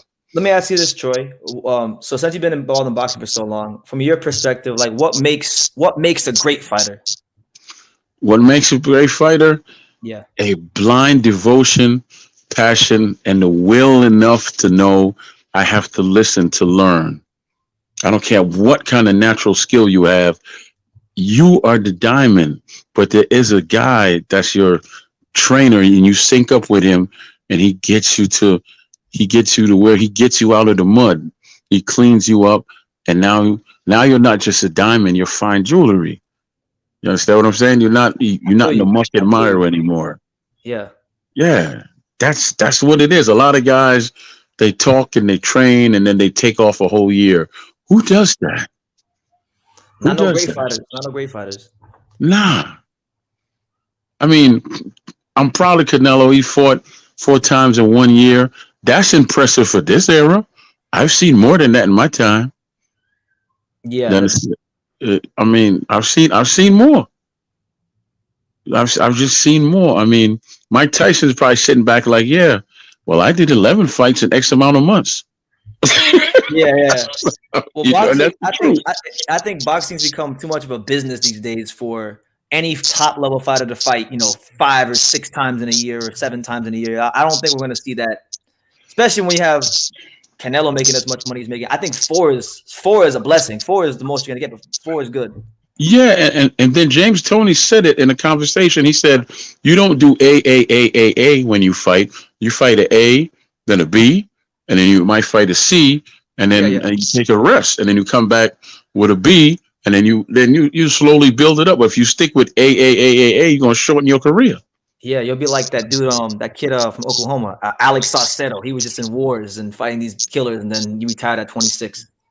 Yeah, I mean, the truth is, this is not a sport to get into if you just want to be a boxer. This is a sport where you get into where you know that you could empty your soul and say, okay, I'm hurt. I've swallowed a lot of blood, but you know what? I'm a finish. I'm going to finish. And that's just what you got to do. You got to finish. Because boxing, you don't really call out to boxing. Boxing calls out to you.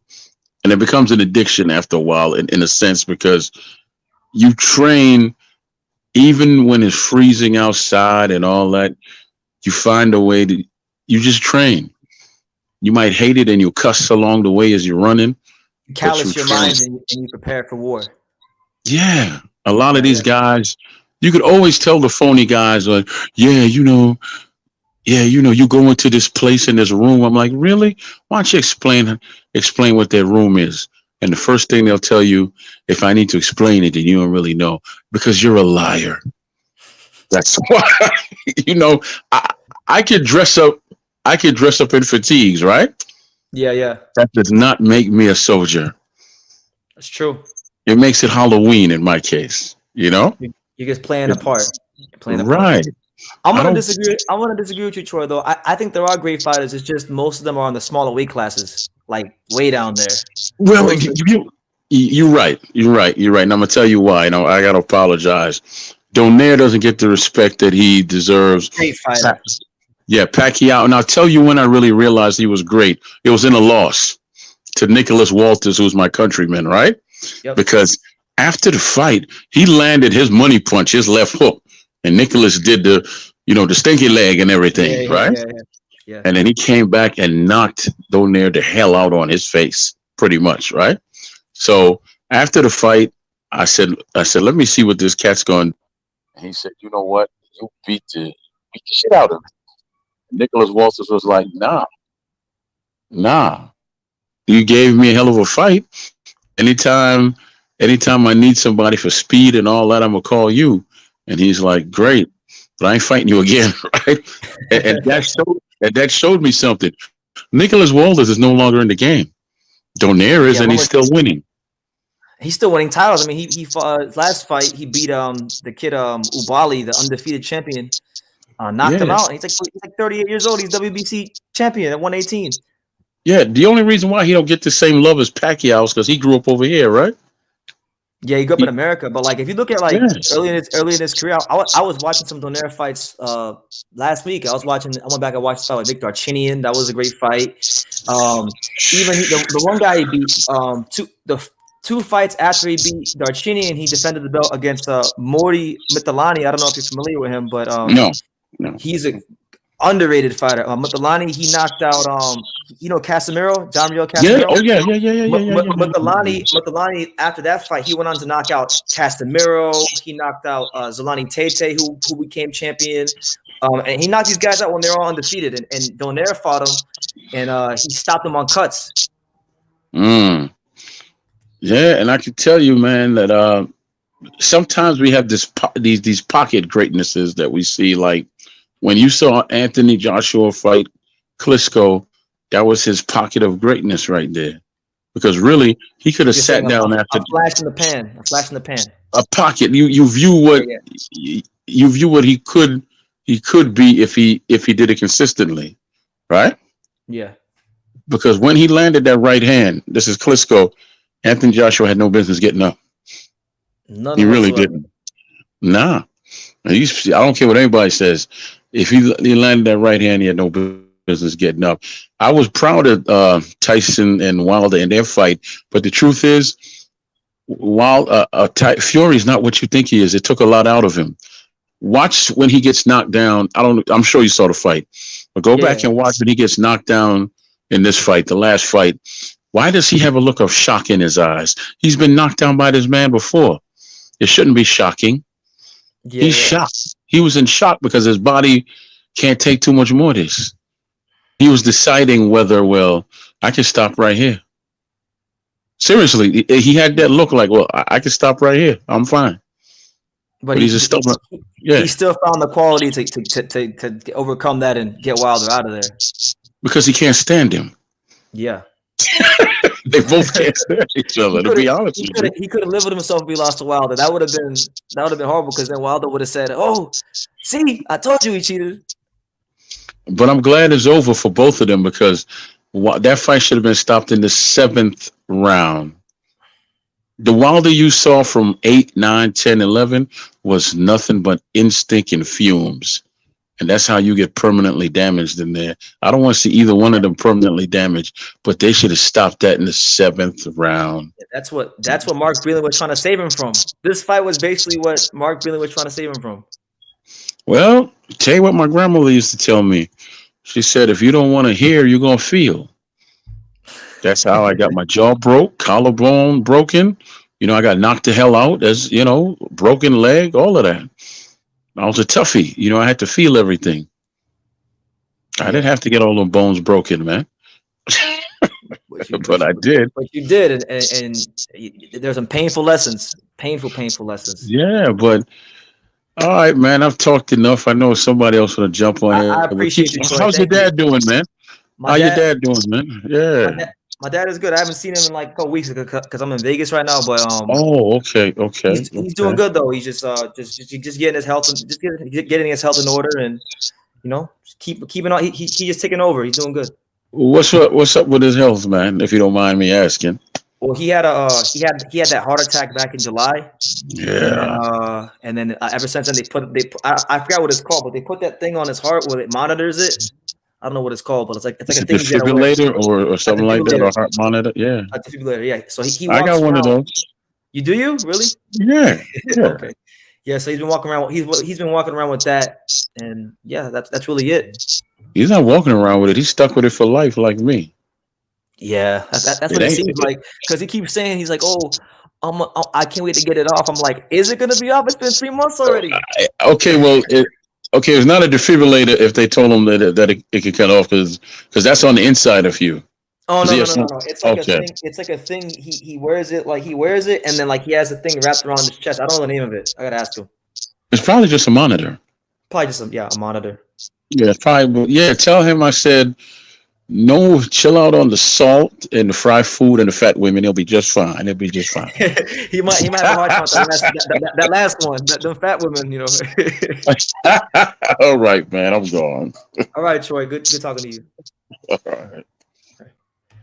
So there you have it, man. Troy Graham. I like Troy, man, because every time I talk to Troy, he puts things in perspective. He really knows his boxing, and he's one of the people that when he speaks, like sometimes I just shut up and listen because he's been around the game for a long time. He's probably one of the most sensible people, you know, in boxing. So I appreciate his insights. But listen, man, Usam, I don't know if you're there, champ. Usam, if you're out there, I know I took a minute, but if you're out there, Usam, you can join.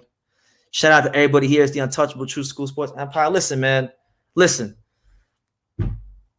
We'll watch the Canelo fight when he fights Makabu. Listen, all I'm saying is, look, behind all the insults and emotions and whatnot, I just want to see Canelo fight Demetrius Sanders. That's it.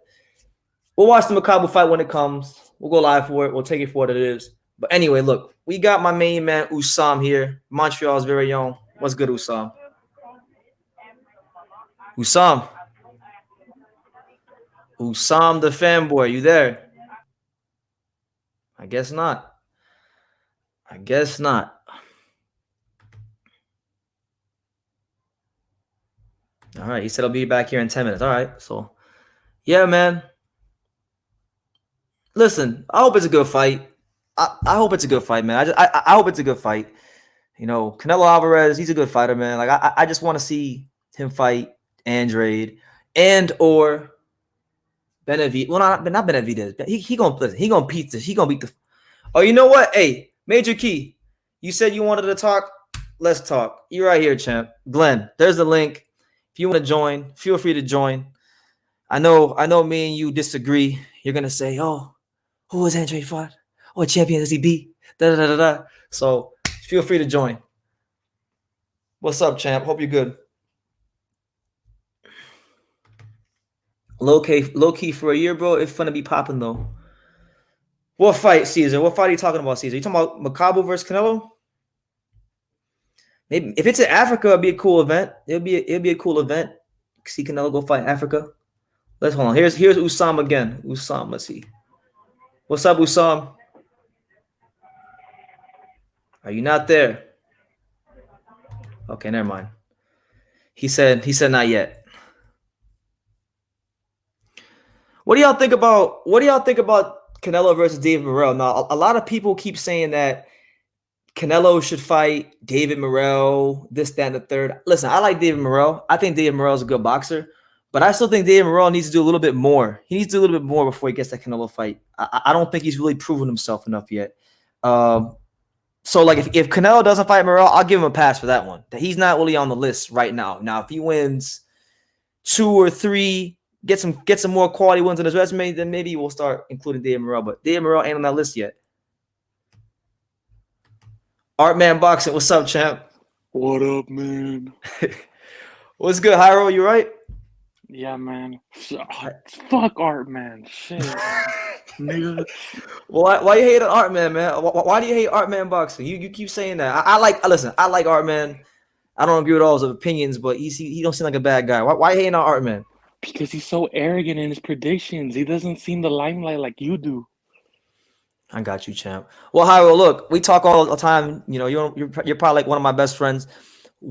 What do you think about the Canelo-Makabu fight? You know, bro, I think it's good for the Congo. You think it's good for the Congo? You think you think it's good for boxing? No, it's not good for boxing. Why not? If they bring the fight to the Congo and they're bringing the events to Africa and they're making it a global event, why is it not good for boxing, champ? I'm playing devil's advocate. Why is it not good for boxing? Because it's not good for America. Ooh, and what does that mean? Well, okay, what if people say, well, the world is bigger than the USA? You know, what do you say to that? Yeah, but Canelo's only famous because of the USA. Ooh, well, that's not true. What about Mexico? He's Mexican. Yeah, but Mexico's close to California. But that's true. That's true. And they all come to his fights. I mean, I was just there at the MGM Grand. They had like 10 to 15 at the weigh-in. They had like at least 7 to 10,000 people at the weigh-in, and they had that Mexican flags. Viva Mexico was a big deal. Yeah, pretty much. So what kind of chance you give Makabu? What kind of chance you giving him? I give Makabu. How tall is he? Like 6 foot, right? He's 6 feet tall with a 74-inch reach advantage. He's slightly longer than Demetrius Andrade, but like half an inch. Damn. I don't know, bro. I think that chin, bro. That chin is sus. Yeah, chin is suspect. Yeah, because he got stopped in his pro debut, and he got stopped against Tony Bellew. You know. Damn. Plus, I didn't even know Makabu was the world champion. Remember? Most people didn't. People didn't even know like a week later or something. Most people didn't even realize. Most people didn't even realize that Makabu was a champion, because most people didn't even know who Makabu was, because most people don't watch the cruiserweight division. Now all of a sudden everybody's a cruiserweight expert, like my guy right here, like Fluffy Cakes. He says Makabu is a straight killer. 28 wins, 25 by knockout. Who's the best fighter he knocked out? Since you know, I know who it is, but I want to see if you know. Fluffy Cakes. What a name, Fluffy Cakes. What a freaking name. What a name. Hey, Hyro, so in a perfect world, right, who would you want to see Canelo fight? Because I mean, this ain't about me. Who do you want to see Canelo fight? I want to see Canelo fight. I guess it would have to be Demetrius Andrade. For real? Well, I guess. Well, he's why him? He's boring. He's not marketable. Doesn't sell. Well, he wasn't boring at 154. Ooh, he definitely wasn't. But I think him. I think he just cut his dreads. I think that's all. That's the issue. He's had some good performances, but he ain't really had no like great. He's had some good performances and he's winning and he's being effective, but we haven't seen that 54-pound Demetrius Andrews. So I think that's the issue. I think that's the issue. He needs to trim his dreads off and go back to the fade. Yeah, pretty much. But I want to see Andrade fight Lara, man. Yeah, that's the fight everybody wants to see. Everybody says he's ducking Lara. Bro, he's got a belt. He looked like Mike Tyson his last fight. Like, come on. Yeah, he knocked out the great Thomas Cornflake Lamar. Listen, I'm not against that fight. I want to see that fight. And if Lara wants to see that fight, if Boo wants that fight, to make it happen. Yeah, but still, man, Lara did what he's supposed to do. He got him there in one round. He did. But yeah, I kind of want to see, I want to see Benavidez because I want to see the Benavidez. I just want to see the fanboys, I gotta be honest with you, Jairo. If Canelo fights Dave Benavidez, I'm going for Canelo. Like, I'm getting sick of the Dave Benavidez fanboys talking about like they're making him sound like he's this killer. Like, he's good, but like he ain't no killer yet. He could become one if he moves to his actual weight class and don't gotta weight drain himself every fight. Yeah, I actually liked Canelo when he became undisputed. That was cool. But like, the shit like this, I just hope it's not true. I just hope Jairo, have you seen the video like where Eddie Reynoso's actually at the WBC convention and he says in Spanish that he want to fight Makabu? Have you seen that video where they make the announcement? Oh yeah.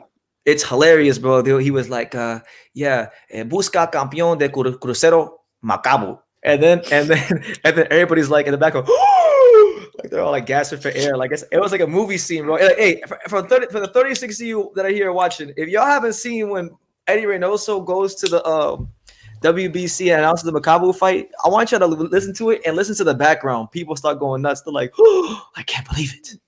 Yeah.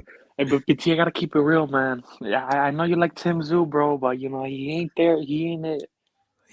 So you're saying Tim Tszyu's a hype job? He's gonna get exposed soon? He's David Benavidez, bro. He's not David Benavidez. Only that he's a world champion. He's definitely not David Benavidez. I don't know, bro. He's slow. He hasn't fought anyone. He fought Dennis Hogan, who fought Munguia. Yeah, but and he knocked him out like 4 rounds. He knocked him out quicker than Charlo. But once he fights in America, bro, I don't know, bro. Yeah, that's to me. I'm. That's why I'm not hyping him up too much. I like him. I think he's got a lot of potential, but I gotta see how that American debut goes, because every time one of these fighters from across the pond, that's always a good test. That first American debut, like when Canelo had his American debut, he fought Larry Mosley, and that was a tough fight, but he found a way to win. Yeah, I want to see Tim Tszyu, bro. But I don't know, bro. Tim Tszyu's gonna be like Jaime Munguia at 154, bro. Make pointless freaking defenses and be isolated from all the other champions. So that's how you feel? Yeah, I don't want to see Tim Tszyu, bro. I hope Castaño knocks him out, but puts a beating on him. Damn, you want him? Okay. Well, all those angles, all that volume. You're gonna punish him. But yo, Harold, I'm gonna let you go, man, because I got somebody waiting for me in the back. All right, man. Hopefully it's the real Artman boxing. Yeah, you fake ass Artman boxing. All right, so we got my man Brandon Lentz. So let's get Brandon in here. What's good, Brandon? Brandon, what's up? What up, BT? Can you hear me, bro? I know my connection is probably bad because I'm at work. Can you hear me? No, I can hear you perfect. What's up, man? Yeah, I think I'm. Man, we're looking at, like Tim Bradley said, this orchestrated greatness. Admire. He got kiss the ring. Kiss the ring. Escribiendo, when it comes to orchestrated greatness. Escribiendo la historia. He's making history, man. Yeah, man. I mean, these dudes, they love to sit back and tell somebody who doesn't have this cachet and this big following and the money behind them, like, do something. It's easy to say that to people who can't pick and choose and, literally map out their fight for the next 4 years. Like, these guys got to wait for their promoter to give them a date. But they do. Canelo, they're telling them to do something. Yeah, Canelo's a network free agent. He's got a lot of things on his side, and credit to him, like, he positioned himself that way. But he can only position himself that way because he came into boxing pretty much with a built-in fan base. These guys don't got that. So, make the fights happen. Stop making excuses. Yeah, man. That's what I'm saying. That's what they love to do. They love to point out, hey, how about these guys do something? Like, bro, this got something to do with promoters. They have all this red tape in the way of them, which Canelo does not have to deal with. And like you said, shout out to him for, getting to this position. But it's like, it's not as easy for them to do that. I'm pretty sure there's which one of them 68 champions we're going to tell Benavidez, you know what, I'll fight you before Canelo pick me. Yeah, let's do it. Nobody. So like nobody, because that wouldn't be. What are you talking about? That's not even smart, because why would they do that if they know they got a $5 to $10 million payday around the corner? They just hold the belt. They're doing exactly what they're accusing of these other guys are doing. They had the belt, so like this is my way in. Like, so why would they give that up? Why would they put that up? If anybody were to do that, people would think that they would call them an idiot, So I don't know, man. These dudes are. Brandon, I want to ask you a question, man, and you can be honest. Yeah. Before Canelo announced the Makabu fight, did you know who Makabu was? Yes. Okay. Because a lot of people who are hyping him up now, they didn't know who Makabu was until like 2 days ago. No, what was the fight? Not the last one versus the guy in December. What was the other one that I saw that fight? The one he was fighting. I can't think of it. He fought Bellew. He fought Kudryashov. He fought Alexei Papin. No, it was the fight. Papin. That's the one I saw. Yeah. That's the one I saw. Yeah, that was on ESPN Plus. That was on ESPN over there in Russia. Yeah, that's the one I watched, and I remember him from that fight, and I'm like. All right, man. I mean, this guy's something else. But it's like, what are you gonna do? Like Tim Bradley said, I couldn't come up with a better term. I did tell you the other morning that this would be the most celebrated, heralded duck tactic we've ever seen in boxing. You put it the best way. You put it in the best way. I couldn't find the words, but the way you put it, I was like, okay, that's how I'm gonna say it now. Cause I couldn't come up with the words, but when I heard you say it, yeah, it's the most celebrated and most creative stalling and ducking tactic in boxing.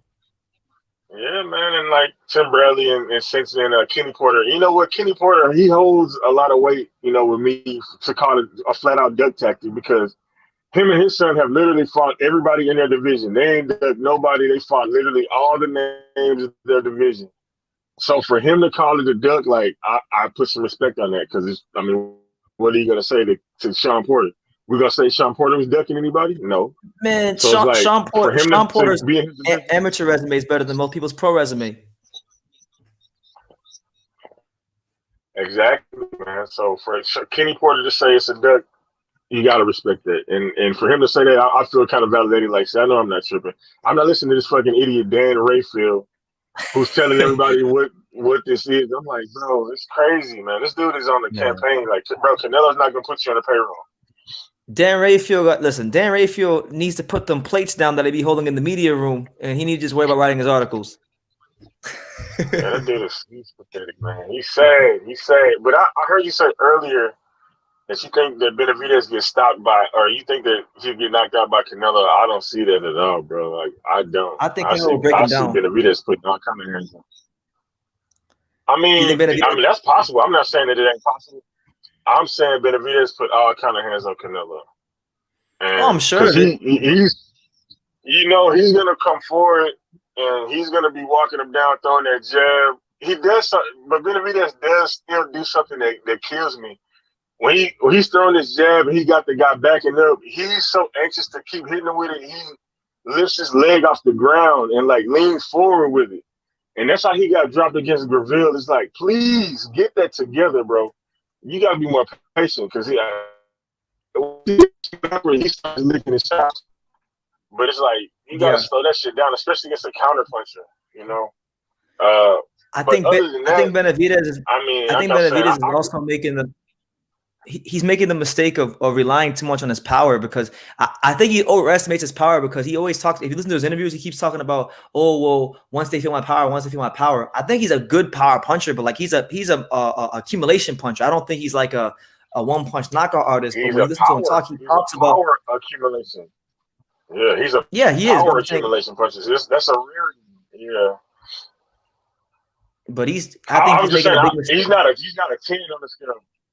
Yeah, he's not like on a scale of 1 to 10. He's not a 10, which is a 1 punch knockout power. But he's throwing 7 and 8s, and that's a lot of 7 and 8s because he's throwing a lot of punches. I honestly rather get hit by 110 than 6, 7, or 8s because 6 times 8 is 48.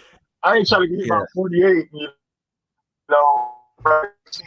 So I see, and he does it to everybody. He gets them going. You see him. He gets that rhythm going, and like Marlo, what's his name? Moro Ronaldo. He said it's like fighting an octopus, and it really is because he's throwing punches from all angles. Yeah, he's throwing punches from all angles, and they all landed. His punch placement is beautiful. He gets you when he starts going to the head and you start doing the high guard to the body. He start ripping to the body. It's like nonstop. He's like an offensive machine. So I would love to see that. See Canelo against somebody that big and not afraid to throw punches. Because all these other guys, they ain't have the power to even make Canelo slow down. No. And the thing with Benavidez is this too. I'll give him this. You know he's not going to be afraid because this is a guy that when he was 16 years old, he's sparring Kelly Pavlik and GGG, and he's holding his own with them. So he's not a bad fighter. I just think the way he fights, I think is just good for Canelo. I think it's just a good style matchup for him. I actually think it's a horrible style for him. I know people say that he doesn't move it. Canelo don't have no footwork either. So it's like if you're gonna stand there and I'm telling you, all that torso movement he's doing with Danny Jacobs, slow ass punches, like Benavidez has some extraordinary hand speed for a person that big, and they're hard. So like that torso movement you're doing, it looks good against guys who throwing one punch at a time, but he's not. He's throwing, and he keeps throwing them the whole fight all the way to the end. I seen this dude get to the 12th round against Angulo, and I'm like, oh my God, how is he still throwing? Yeah, like he kept throwing. And it wasn't slowing down. He was keeping it slow. Hey, Brennan. I'm like, oh my God, this dude is a big. Yeah. Brennan, your signal is going a bit in and out, and I got somebody waiting for me, so I'm gonna let you go because your signal's a bit choppy. Oh, yeah. Okay. All right, BC, stay up, bro. All right, Brennan. Stay up, bro. God bless. All right, so that's Brandon Lentz, man. Shout out to him. You know, make sure you go support him in the Boxing Voice. He's the producer of the show. But listen, man, I've been waiting for this guy for a long time. So from Montreal, Quebec, Canada, my main man, 50 grand, Usam, the fanboy killer. What up? What's good, champ? How you living? Good. And you? I can't complain, man. Any day above ground is a good day. Payday. A man wants a payday. Horrible fighter. Whoa, look this guy. Look this guy. Look at this guy. Man, you're champion. You fight with nobody. Yeah. Usam, what you think? What you think about? Give me the real. Give me the raw rugged. What do you think about Canelo versus Makabu? Bro, everything about Canelo is a fraud. Everything. His career, his trainer is a fraud. Ooh. Everything surrounding Canelo is a fraud. Let me tell you something.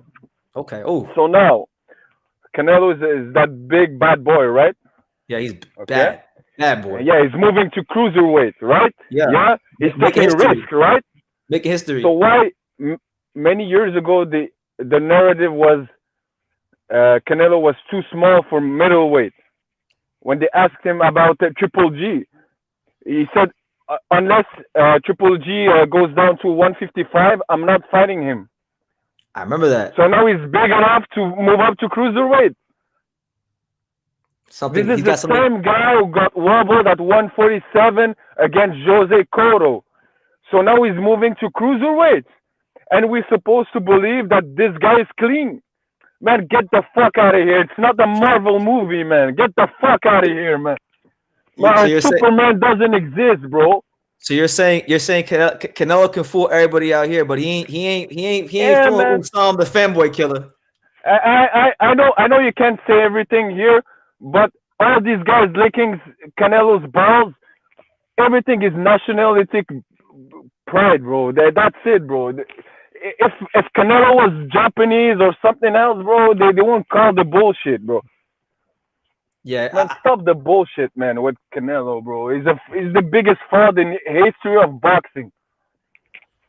Shit, I agree with you, man. Man, I get agree the with you. I'm trying not to say bad things about him, but I agree with most of what you're saying. Like, man. I know you don't believe it because I speak with you privately, right? yeah, Yeah. So I truly, truly, truly believe, right, that all his fights since the Triple G2 fight are fixed. all of them. They all lay down for him. So they're all taking dives. They're all taking dives, bro. Shit, And and it if ain't you far don't fetched. believe me, go watch Film Study on YouTube. He has all the videos proving that all the fights were where the fighters are taking dives. Don't I'll tell believe you me. this. Don't believe me. Watch the film. I'll tell you this, Usam. You listen. I was the other night. Before I went to bed. I was rewatching Canelo versus Yildirim. My friend was watching it, not me. My friend was watching it, so I watched it with him. And I hadn't watched the fight since it happened. And you know, Yildirim's a guy. He likes to come forward, throw punches. You know, he don't got no defense, but he's an action fighter. I'm watching Yildirim. He's just shelling up. He's not throwing nothing. And then Canelo has these long lapses, and he's not throwing nothing either. And I'm like, man, I'm telling you, Yildirim didn't have to take a dive because he wouldn't have beat Canelo anyway. But I'm just saying, like, maybe he I'm truly believing that Caleb Plant took a dive, right? Yeah. And Plant did it on purpose. He boxed him and showed him, look, you're not on my level, you stupid bitch. But I'm taking the dive because you're threatening my family, you stupid bitch. Yeah, it's possible. Yeah, man. I have reason to believe. Yeah. Kovalev, he said before the fight, he had sleepless nights before the fight. So why is that? He knew. Do you remember when Kovalev came out like a year after the Canelo fight, and he was like, if you thought I could win that fight, you guys are all ignoramuses. You guys are ignorant. Yeah. Remember he said that? So he's telling you, hey, I took the dive for that. Go look at the Badu Jack interview and look at his face when the reporters are asking him questions. Bro, he knew that guy knew because look, we're not pro boxers, but pro boxers know what's happening backstage. Yeah. So he knew Kovalev took a dive. Billy Joe Saunders also took a dive. I don't know. That one's kind of hard. He got his face broken, bro. I don't know how you reconcile that one. Yeah. But. I mean, one good punch, but bro, you're quitting after one good punch in your eyes. I'll tell you this. When I went back and I rewatched it, do you remember like how before they even stopped the fight, like Canelo just got up of his stool and started celebrating before they even stopped the fight? Yeah, like it almost seemed like I don't know, man. I don't know. I'm trying not to sound like a hater, but some of it just sounds like some of it just looks too fishy. And you know, let me tell you why they're doing that right now. Why they're fixing fights and fighters are taking dives. Okay. Because at the end of the day, they can rob the fighter on the scorecards, but your image will be affected by the robbery. They can say whatever they want. When a fighter gets a cheap win on the scorecards when he's not supposed to win, your image as a fighter will be affected. So what they're doing right now is maybe paying fighters, threatening their families or everything. I don't know. But when you get a knockout, you can't say anything. Yeah, you can. And that's why he's not fighting Bubu Andrade or no black fighters or no American fighters, because it's much harder to bribe them unless you fight foreign fighters. They need that money. You know what, Andrade, right? I think the reason Andrade won't get the fight and the reason Canelo has such disdain for him, and this is my opinion, but I think it's because Bubu Andrade, if you look at just other parts of his career, he will not be bullied by the business of boxing. Like, fuck Aki TV, fuck Ego. Yeah, fuck those guys. this is the untouchable. This is the home of boxing. We're not them guys, and we're thankful not to be those guys. Okay, I'm talking shit, right? Yeah. I'm talking shit, right? So supposedly Canelo is the more drug tested fighter ever, right? Yeah. Lance Armstrong was not drug tested. Huh? Lance Armstrong was not drug tested when he was cycling? Yeah. No. He tested positive. Yeah, like years later. And we knew about it years later. Yeah. So being drug tested doesn't mean shit. We don't know. You don't know. You're not there when Canelo is taking a piss.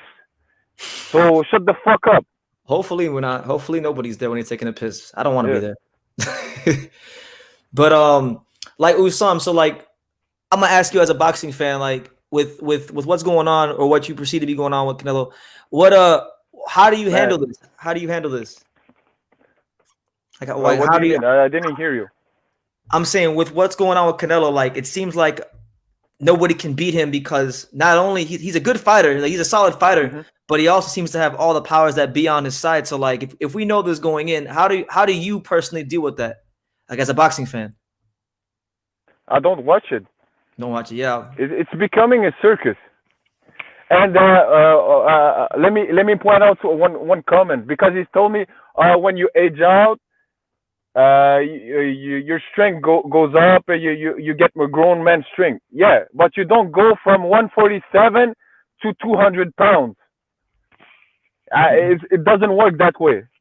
And I'm in shape. So let me tell you, it's very hard to gain 60 pounds over the years. You can't do it by night just like that. Especially in boxing. You have to get used to that weight, fight through that weight. A lot of people, Usam, a lot of people are upset at you. They're saying that I'm losing credibility. I know, but they never boxed before. That is true. My first boxing coach fought actually Yildirim. Who? Yildirim, Schiller Hippolyte. Okay, I seen his name. Yeah, on but his career wasn't that serious. Usam, do you think Canelo will actually fight Makabu at 200, or do you think he'll drain his ass all the way to 190 or like 195? I think he'll drain him still. Because I can't see a scenario where they're gonna fight at the full limit. I mean, if he's put clauses on Kovalev and all these guys, why wouldn't he do it to a guy that's as big as as Makabu? Yeah, I don't think they will reach 200 pounds, so he will drain him. But I mean, the guy is taking a dive, man. Let's be serious around here. The guy never took a meal ever in his life, so we're supposed to believe that guy is supposed to be a threat to Canelo. And then right, I pointed it out earlier. He was at one just last year. He was signed to Don King, and we know what Don King does to fighters. So he can't have a ton of money like that. If he was involved with Don King, and then Don King sends him the cease and desist letter when he was trying to put that fight in the Congo last year, there's no way he's like the most richest guy in the world. So if hypothetically, right, if they said here's $5 million, you're gonna go down after the 7th round. Man, the guy goes back to Congo, it's over. He's set for life. It's like being a billionaire over there. I'm to the point with Canelo. Like I'll watch the fight because people are gonna ask me about it and they want me to cover it. So I'll do it only for people. But like, I'm to the point where like I'd rather much cover the like Thursday night cards where I don't know who the fuck is fighting. Like that's where I'm at, because that's it. When you get involved with these big money fights in boxing, especially when you have the kind of marketability that Canelo has in Mexico and all that stuff, you can't expect things to be on an even playing field. It's no different than when Floyd fought, to be honest. It's very different. It's very little difference. There's a couple differences, but not much. Yeah, I mean, I prefer those kind of fights because at least you have a true fight when you're watching. Now it's becoming a joke, the boxing game. So, yeah, and I don't watch boxing anymore. So it's becoming a joke.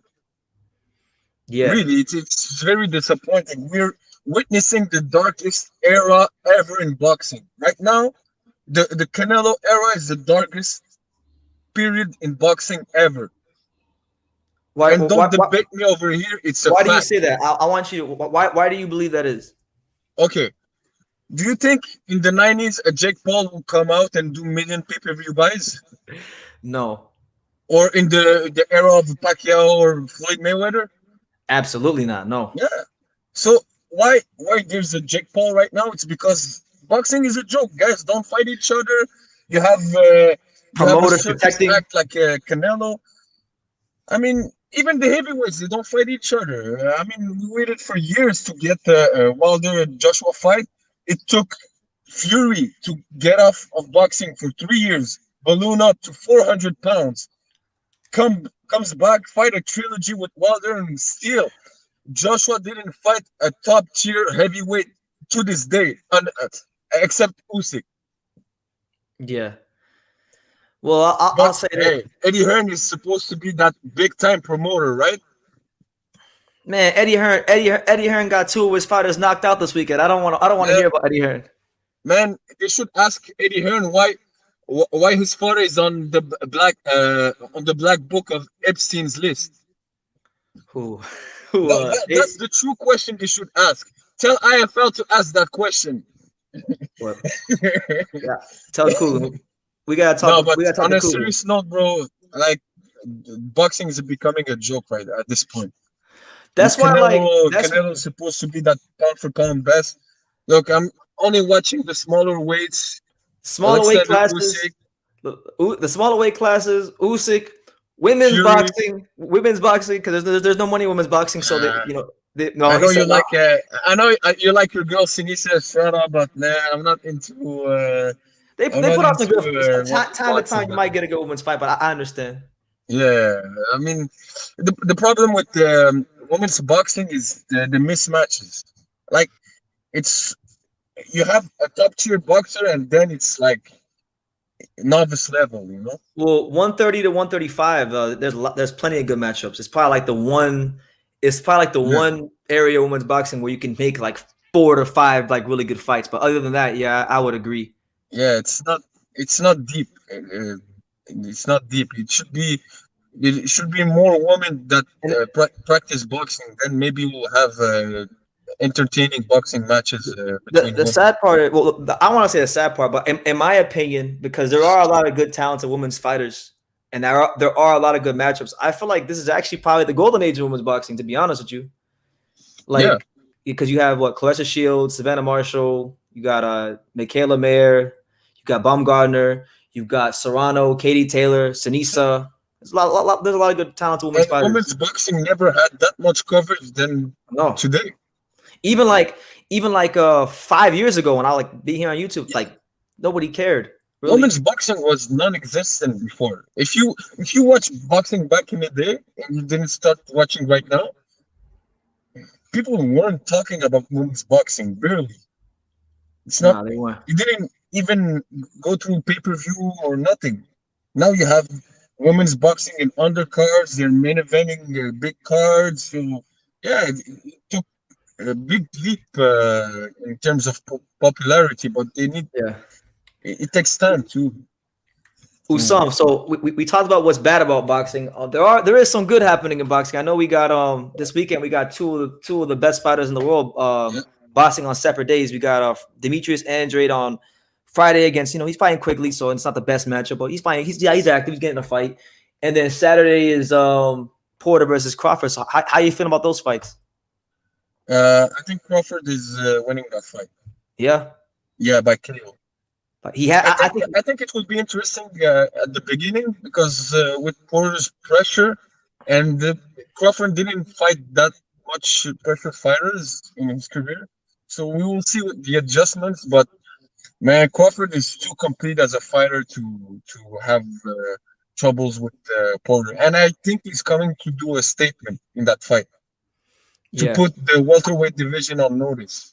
I think he needs a statement because I don't know if you know about this, and I'll let you know if you haven't. But Teddy Atlas came out recently, and he said that he got word from somebody that this is definitely going to be Terrence Crawford's last fight with Top Rank, and then he's going to leave. So if he does, if that is true, do you think Bob Arum might try to screw Terrence Crawford before he leaves Top Rank if the fight is close? I don't know. I don't think it will go to the scorecards. I think don't think Crawford will knock I don't his think ass out. I don't think he, for his best interest, I don't think he should let it get to the scorecards. Yeah. Because But otherwise, what's the point of doing that? Because at the end of the day, you're not having quarter either. yeah. So I don't know, just be petty, because Bob had a lot of yeah, comments. Bob was like, remember he had that one comment where he said, if I had all the money, if I could get all the money I lost from Crawford promoting him, I could build a house in Beverly Hills. Remember when he said that? yeah, I remember that. Yeah, but Right. Bob is an old senile moron, so fuck him. So fuck him. Fuck all the promoters. I don't have an I agenda agree. like You know what? these other YouTube channels. I I'm fan agree. of boxing, not boxers or promoters. Yeah. I mean, And you're the true realist one. I'm telling you right appreciate that. now. You're I keeping it appreciate that. real and stay Some real. someone has to. Someone has to. I mean, you will be surprised how disconnected from reality people within boxing are. Like, Yeah. I had a conversation with the matchmaker at Golden Boy recently about Boo Boo fighting Munguia, and he gets sound like he don't want to make the damn fight. He was like, "Oh, Andre runs, Andre hugs. I don't want to make the fight." Oh no, he didn't say I don't want to make the fight, but he said that Andre runs and he hugs and it's not going to be an entertaining fight. And I'm like, he's a world champion. I told him, I said, if Munguia could actually beat Boo Boo, don't you think it will look great on his resume to beat a guy who's 30-0, who's a 2 division champion? Why wouldn't you want that on your resume? He would be known as the guy that took the belt from Andre, who everybody hates and everybody says is boring. So that would get him more fans. Yeah. But at the end of the day, the problem is also with, in parts, it's the fans too.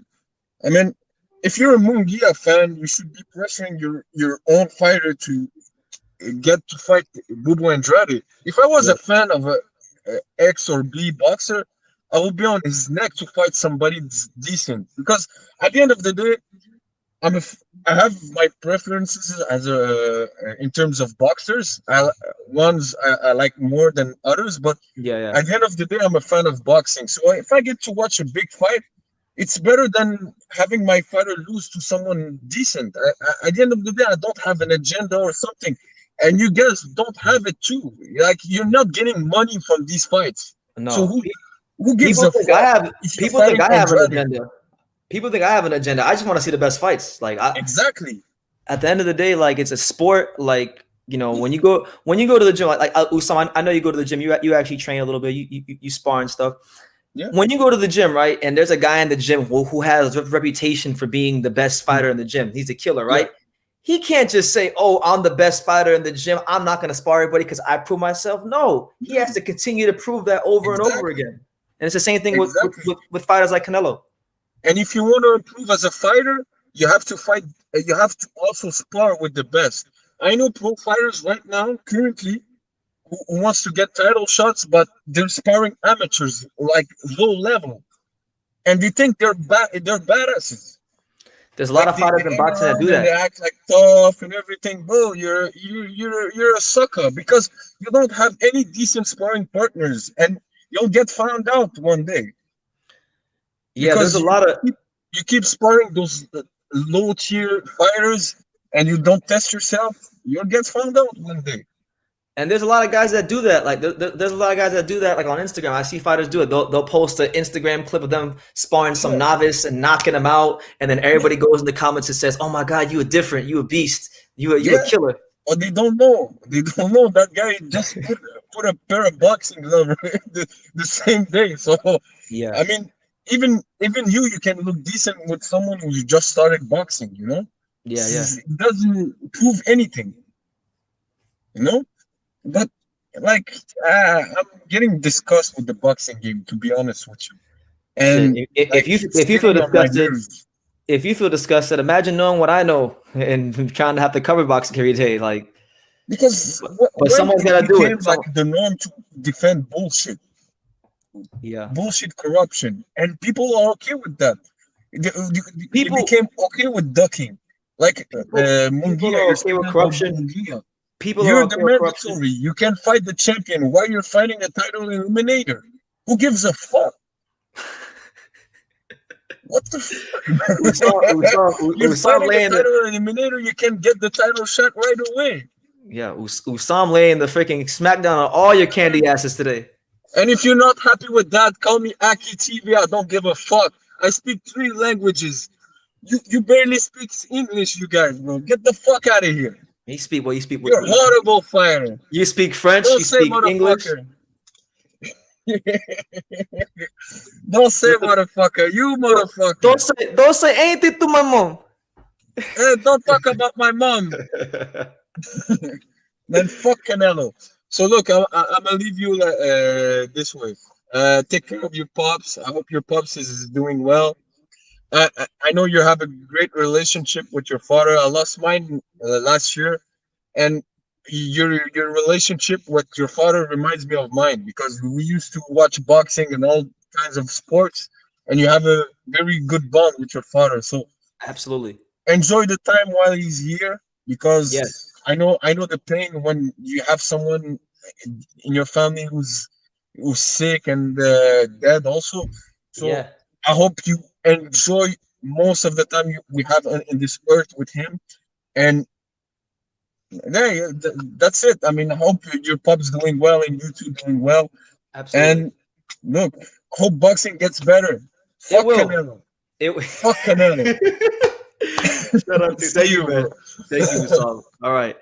So that was the man himself, the Montreal, Quebec's very own Usam, the fanboy killer. But today he changed it up on you guys. He became the Canelo fanboy killer. Look, man, we're having fun with it, man. Listen, when shit gets tough and things aren't going so good, you gotta have some fun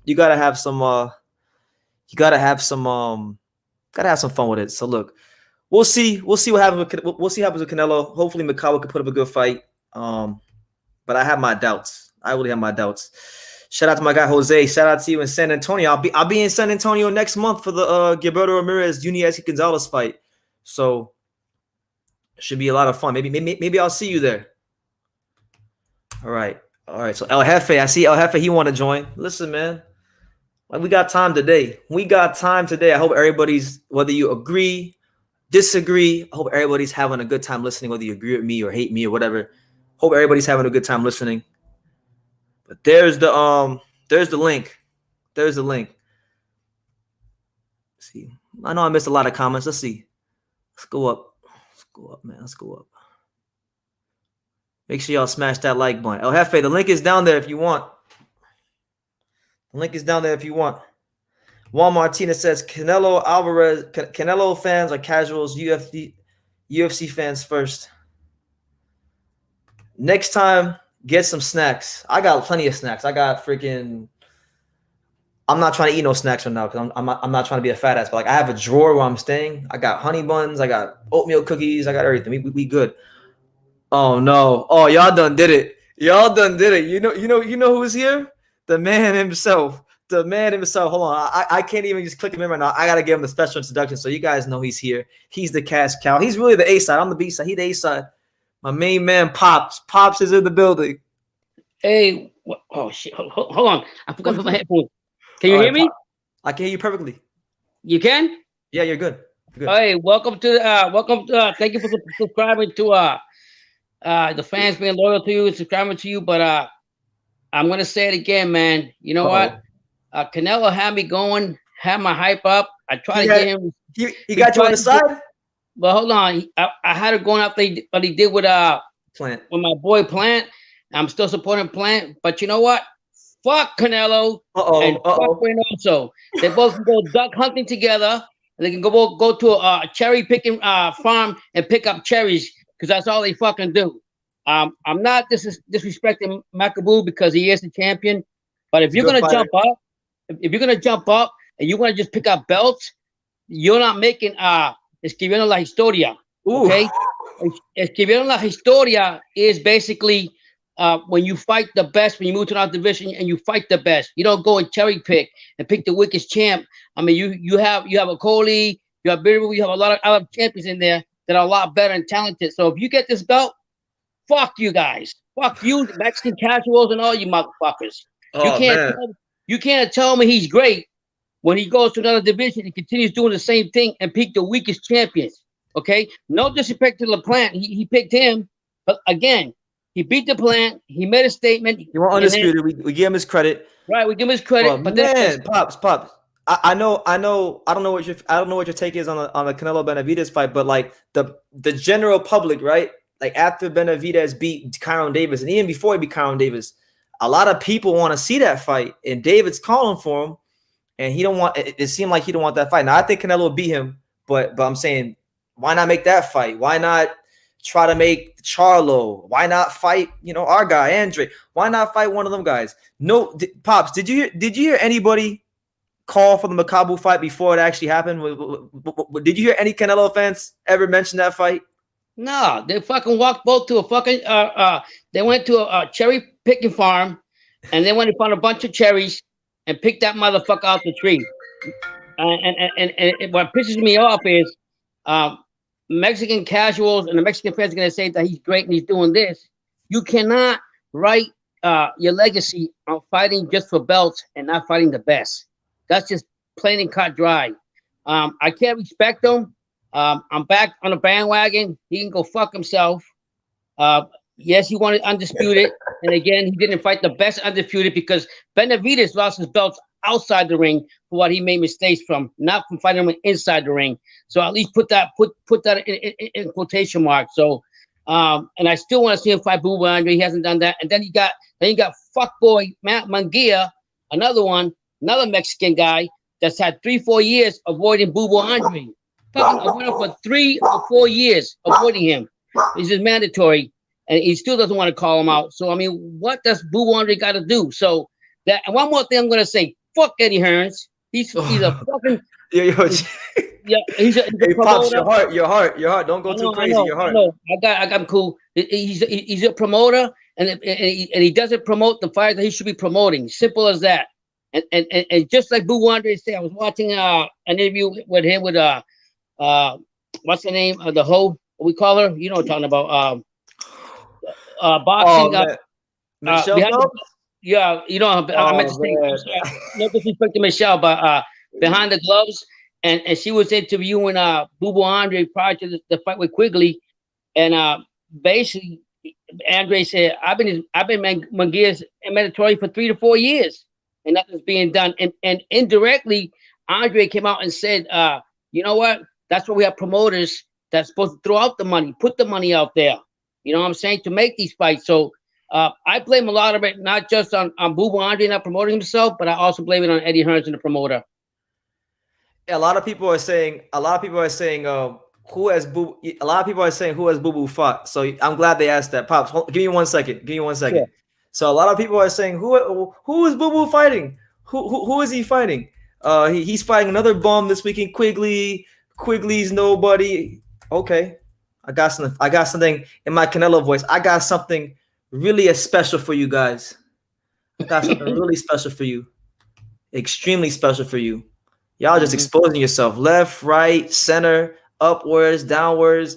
So we gonna go to screen share because y'all seem to have a really short memory when it comes to boxing. But thankfully for you guys, I've got a long memory when it comes to boxing. So we're gonna go to screen share.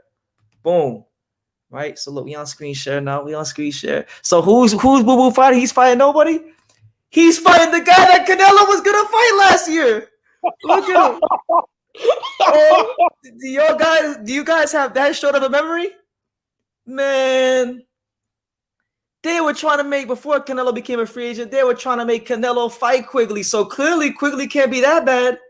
He can't be that bad. Y'all see the dates? We got the receipts for that ass today. Y'all wanted my time today? Y'all got my time today. July 16, 2020. Canelo Alvarez's team reportedly makes offer to Quigley for a September 12th fight. So who's Boo Boo fighting? He's fighting a guy that Canelo was trying to fight. That's who he's fighting. So there's your answer. It's another guy that Canelo ducked. Simple as that. When everybody calls out Canelo, he grabs a rifle. He grabs Eddie Reynoso by a hug and said, "Let's just go duck hunting and go cherry picking together." It's the best thing to do. Nobody in boxing expected. I mean, I was watching throughout social media, expected Canelo to make the call that he did and go to the Cruiserweight. And people might argue now, "Oh yeah, he climbed up to whatever division and he did this." Yeah, but he didn't fight the best. and that will always be his mark, and that will always be his legacy. He said, hold on. Jerry E says because it was COVID and nobody was fighting to put it in the context. It don't matter. He was clearly good enough to get an offer from Canelo, so you can't call him. You can't discredit him when Andre fighting him. But yet Canelo was trying to fight him. You can't. Canelo fought Yildirim. Yildirim is worse than Quigley. Yeah, so I mean, they're the same level, but like I think Quigley is a better fighter. Yeah, but Canelo, either way, hold on. Either way you cut up and slice it, Canelo was trying to fight Quigley. So can Quigley really be that bad if the great Canelo Alvarez was trying to get him in the ring? I don't know. I think Eddie Reynoso found something in him that was going to expose Canelo. Who knows? I'm just tired of.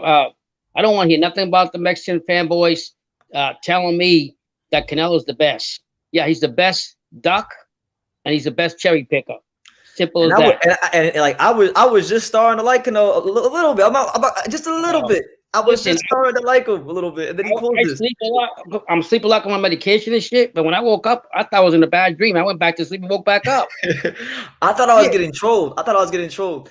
And Jay Miller says, "Damn, Canelo was trying to fight Quigley." Yes. So Jay Miller, anytime people want to discredit Demetrius Andrade and say he's fighting Quigley, you just tell him, "Hey, he's only fighting the guys that Canelo was trying to fight." Yeah, man. Like, come on, man. I mean, if people can't see that, and they like you, I see some social media outlets were saying, "Oh yeah, another great thing by Canelo. He's the best fighter in this era." He will never be the best fighter in this era because, again, he didn't fight the best fighters at the top in the game. Simple as that. His legacy will suck just like fucking the tacos they eat. I agree with Robert Sanchez. He says, like Timothy Bradley said, you don't need to fight for the belts. Just fight the best. Just fight the best fighters. I think you could agree with this too, Pops. And I think people in the chat could agree with this. There's so many belts in boxing these days that the term of being a world champion, yes, it still means something, but it means a lot less than it did 10 years ago, 20 years ago, 30 years ago, 40 years ago. So a lot of times you could actually use the fact that a guy won a world title against another fighter who doesn't have a world title, but the other fighter who doesn't have a world title is more talented than the guy who got that does have the world title, and he's more dangerous than the guy that has a title. And let me say one more thing. The WBC, they're so corrupt and full of shit too. You know why? Because here's this motherfucker Suman, excuse my language, who can mandate certain fights to be made so Canelo could be tested, and friggin' Reynoso went and kissed his ass and did what he had to do. And in the WBC convention, he says that he's going to fight Makabu, not against him, Makabu. And then someone goes and says, okay, no problem. So you can just literally go do that, but you can't even mandate him to fight the number one fighter he's been avoiding. You can't mandate him to do this, but you can sit there and kiss asses to fight the cheap fighters. Hold on. I'm gonna cut you out, Pops. I don't know why are you calling me a racist? We're not racist. What we said that was racist? Y'all gotta stop with that. Don't start with that. Ain't nobody here racist. Nah, and I might have talking boxing, Jose. Yeah, I might have said some things about tacos and this and that, but I'm definitely not racist at all. I'm Puerto Rican descent. I'm from the minority myself. I take pride. I love Mexican fighters. I just don't think that Canelo. Boxing would be nothing without Mexicans. That's true. I agree with that. But boxing would also be nothing without the Americans. So yeah, but. And if you want to get very technical about Mexicans, you might also put Mexicans actually fought the best, okay? Which Canelo hasn't done. I'm sorry to tell you, he hasn't. He goes and picks and chooses. Lawrence RBE says, BT, your dad looks like he's wearing TV makeup. Hey, are you wearing makeup, Bob? You get your shit right? the lighting in the background. It's all good. It's all good how we want to look at it. I just want to get the message across that I think that Canelo, again, lost my respect again. I will still wear my Canelo shirt when we get this live together. He lost a bet. We're gonna be. I gotta get Pops that white Canelo shirt that says "Make Escribiendo Historia." Make history. I will do that, and I will honor that because I'm a man of my word. I just very frustrated how Canelo's going. And don't tell me that they decided to go up to Cruiserweight, and then they're gonna go back to the 168 or wherever else on the fight other fighters. No, fight them first. The problem is you don't want to fight the top dogs. I don't want to continue on this broken record. I'm just very disappointed with Eddie Reynoso. Very disappointed with Canelo because I think if you're going to go to another division, you really want to make a big statement. You already got the impression of a lot of people that you just go ahead and cherry pick whoever you want to pick. So why don't you just jump to that division, which I respect you went up there, but fight the top dog there, and then beat the shit out of the top dog, and then we might get your respect. But until then, go hunting, go buy your little rifle with a. I wanted to acknowledge this comment from Lawrence. He says, he said, I wanted to finish the second part. He said, it seems like nobody cares about Bud versus Porter, but I will still watch it. Yeah, man. I mean, it's kind of, unfortunately, it's kind of gotten a little bit overshadowed by the Canelo thing, but it's a great fight. I'm excited for it. I'm excited to see Terrence Crawford get his test against Porter. I think it's a more dangerous fight than people realize because Porter is, first of all, he's Porter. He's good. He's a very good welterweight. And I don't know if you heard about this, Pops, but he is also, this is also supposed to be Terrence Crawford's last fight with Top Rank. Well, he's got a Top Rank there for them, but all the promotion companies, they have their own politics behind that, so I get it. But at the same time, I don't think that the ball father is really too fond of Crawford, to be honest with you. But as far as the fight goes, as far as the fight goes, it's going to be a great fight for us boxing fans. Finally, Crawford's going to come out and get a legitimate, supposedly contender that people that I respect Sean Porter because I like the father and son relationship. So I wish him the best, but I'm going to go with the Nebraska son because I've always said only one time I bet against him. I went against him and I put my foot in my own mouth. He's got the dog in him, and I'm going to tell you he's going to make a statement, and nobody's going to want to fight him after that. Probably. I don't think they will. But little Pops, I have somebody in the back weighing. I'm gonna go ahead. I'm gonna let you go. But before I let you go, you got any closing statements? Yeah, God bless to all you guys. Thank you for supporting the team, supporting everybody, True School Sports. But at the same time, I'm gonna say it again. Escribiendo la historia con ese cante cabrón que se vaya para el carajo, we madre ese mexicano porque yo no lo respeto más nada. Oh no! I give my own blessings in Spanish, and most of those Mexicans will know what that means. Peace out, love you, son. Oh man! Love man! you. All right, love you, Pops. I'll call you later. Someone said this channel is turning into an Aki TV channel. Nah, absolutely not, champ. I don't have a turban. And we're not Muslim, so we can't be Aki TV. Just because we don't got Canelo schlong launched out our throats like you guys do doesn't mean we're Aki TV. He's doing his thing. God bless him. I'm doing my thing. It is what it is. But listen, man, look, whether you agree, disagree, we're just talking boxing, man. Don't take this the wrong way. Don't sit here and project your insecurities onto me. We're just talking boxing. I think he should be fighting Demetrius Andrade, and he should be fighting the other guys as well that people want to see him fight even more than Andrade. So we're gonna go to Freddie, okay? Because Freddie was here earlier. I wanted to talk to him. He seemed pretty cool. We'll get to Freddie. Freddie Valdez, what's good, champ? Yo, what's up, man? How you doing? Good to see you again. Are you good now? Yes, I think I'm good now. My fucking my phone wasn't charged enough, but we're good now. Okay. What's up? Yeah, so you're saying that Canelo hasn't fought like the best fighters? Recently, I know who you guys think the best fighters are right now. You say it's Demetrius right now? That's why I want to see him fight, yeah. That's the guy I think will be the hardest test for him. And why do you say that? Because of his style. Like, if you look at what traditionally gives Canelo problems, it's normally like not just slick fighters, but like look at like I hate to sound funny, but like, look at Floyd. Floyd is very good at controlling distance, controlling range. He can punch with his head out the line. Andrade has some of those same qualities as well. He's 6'1". He can punch, he can box, he can move, he can punch with his head out the line, he can switch stances. There's a lot of things he brings to the table.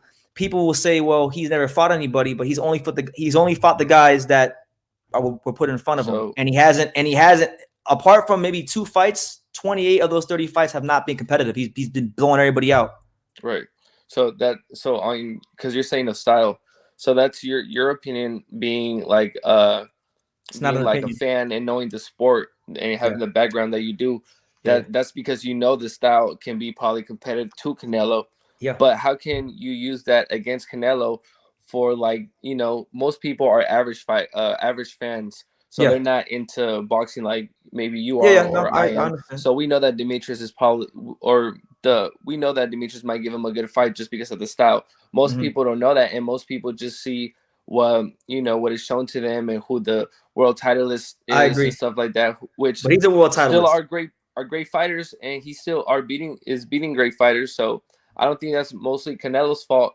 At this point of his career, I feel like he shouldn't be focused on fighting the best fighters as he was trying to do when he was first starting up. And when he was first starting up, he was fighting the best in his division. He had to prove himself in that way. After the Mayweather fight, he still did a lot of great fights because he had to come back from that loss. You know what I'm saying? So he proved himself up to the Mayweather fight.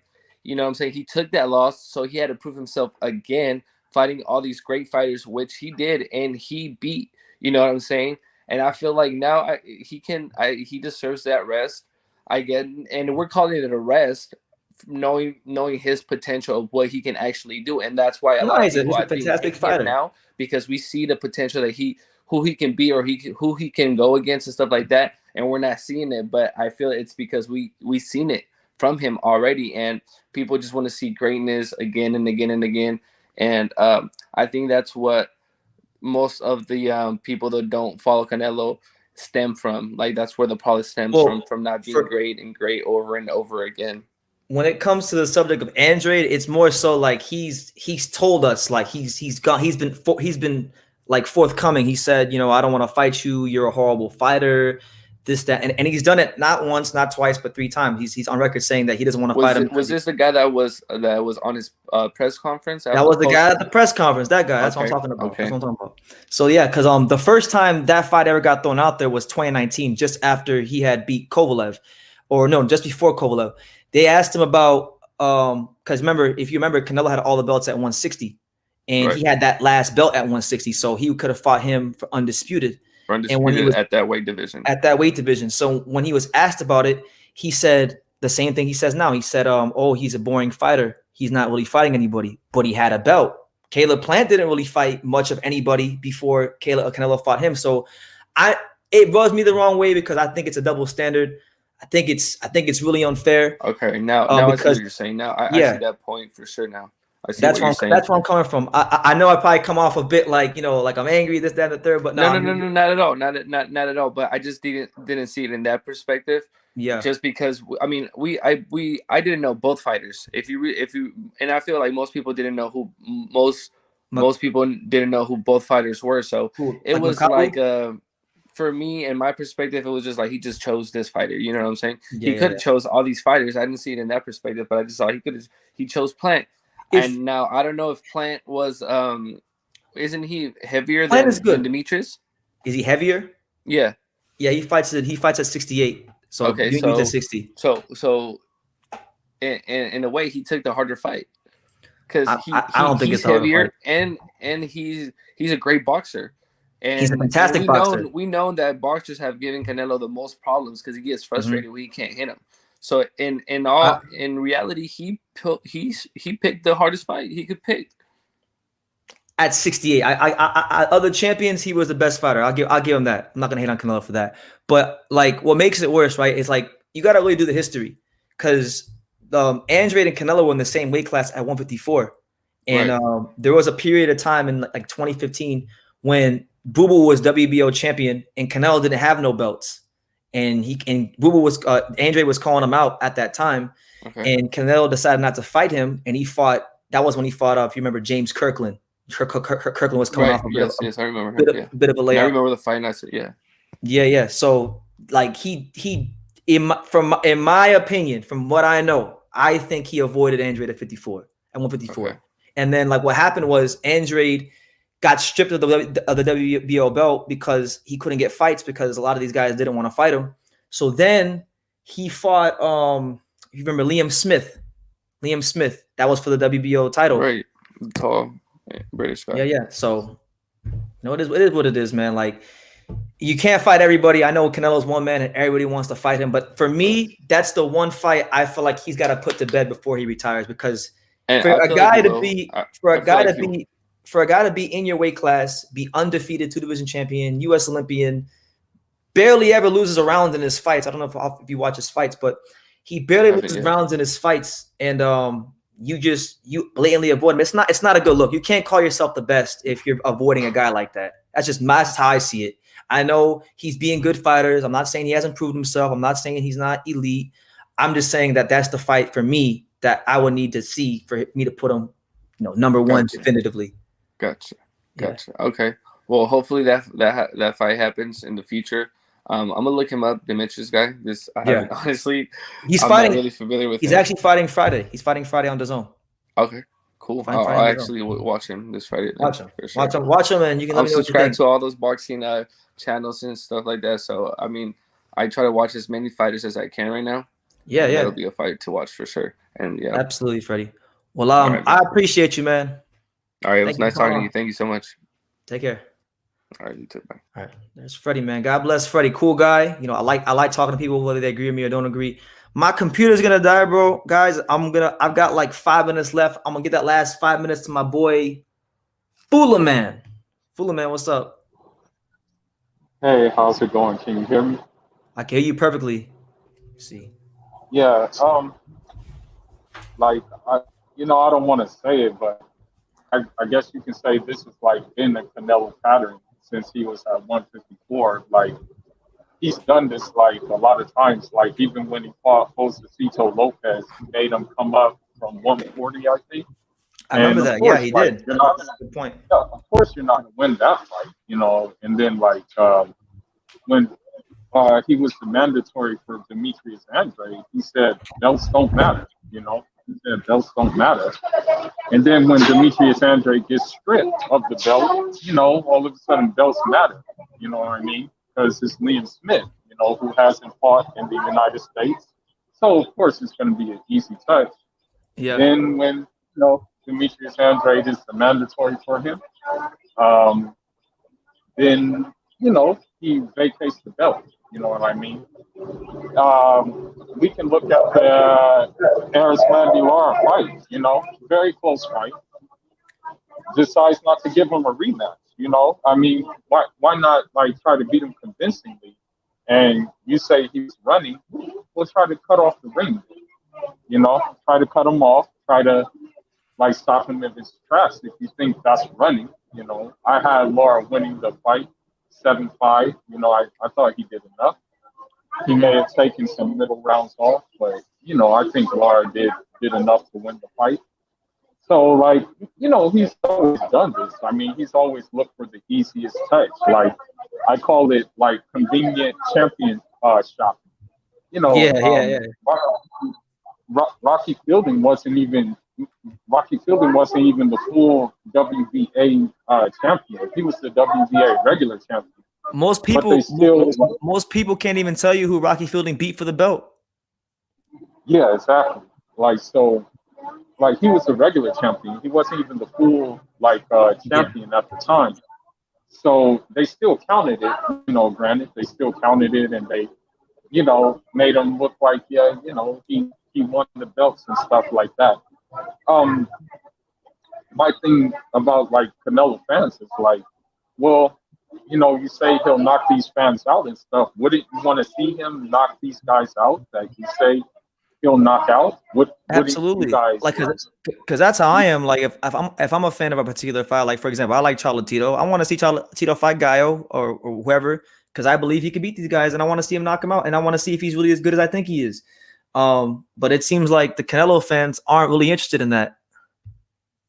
Nah, and another thing I don't like about what Canelo fans do is they try to compare Canelo with Floyd Mayweather, but from 130 to 147, nobody wanted any parts of Floyd. He called out Papas Fritas, he called out Casamayor, he called out Costa, he called out Shane Mosley, he called out Oscar De La Hoya at that time, he called out Prince Nassim, but nobody wanted it. And then Floyd fought in fights where people thought he was going to lose. When he fought Gennaro Hernandez, people thought he was going to lose. Diego Corrales. People thought he was going to lose. When he fought Angel Manfredo.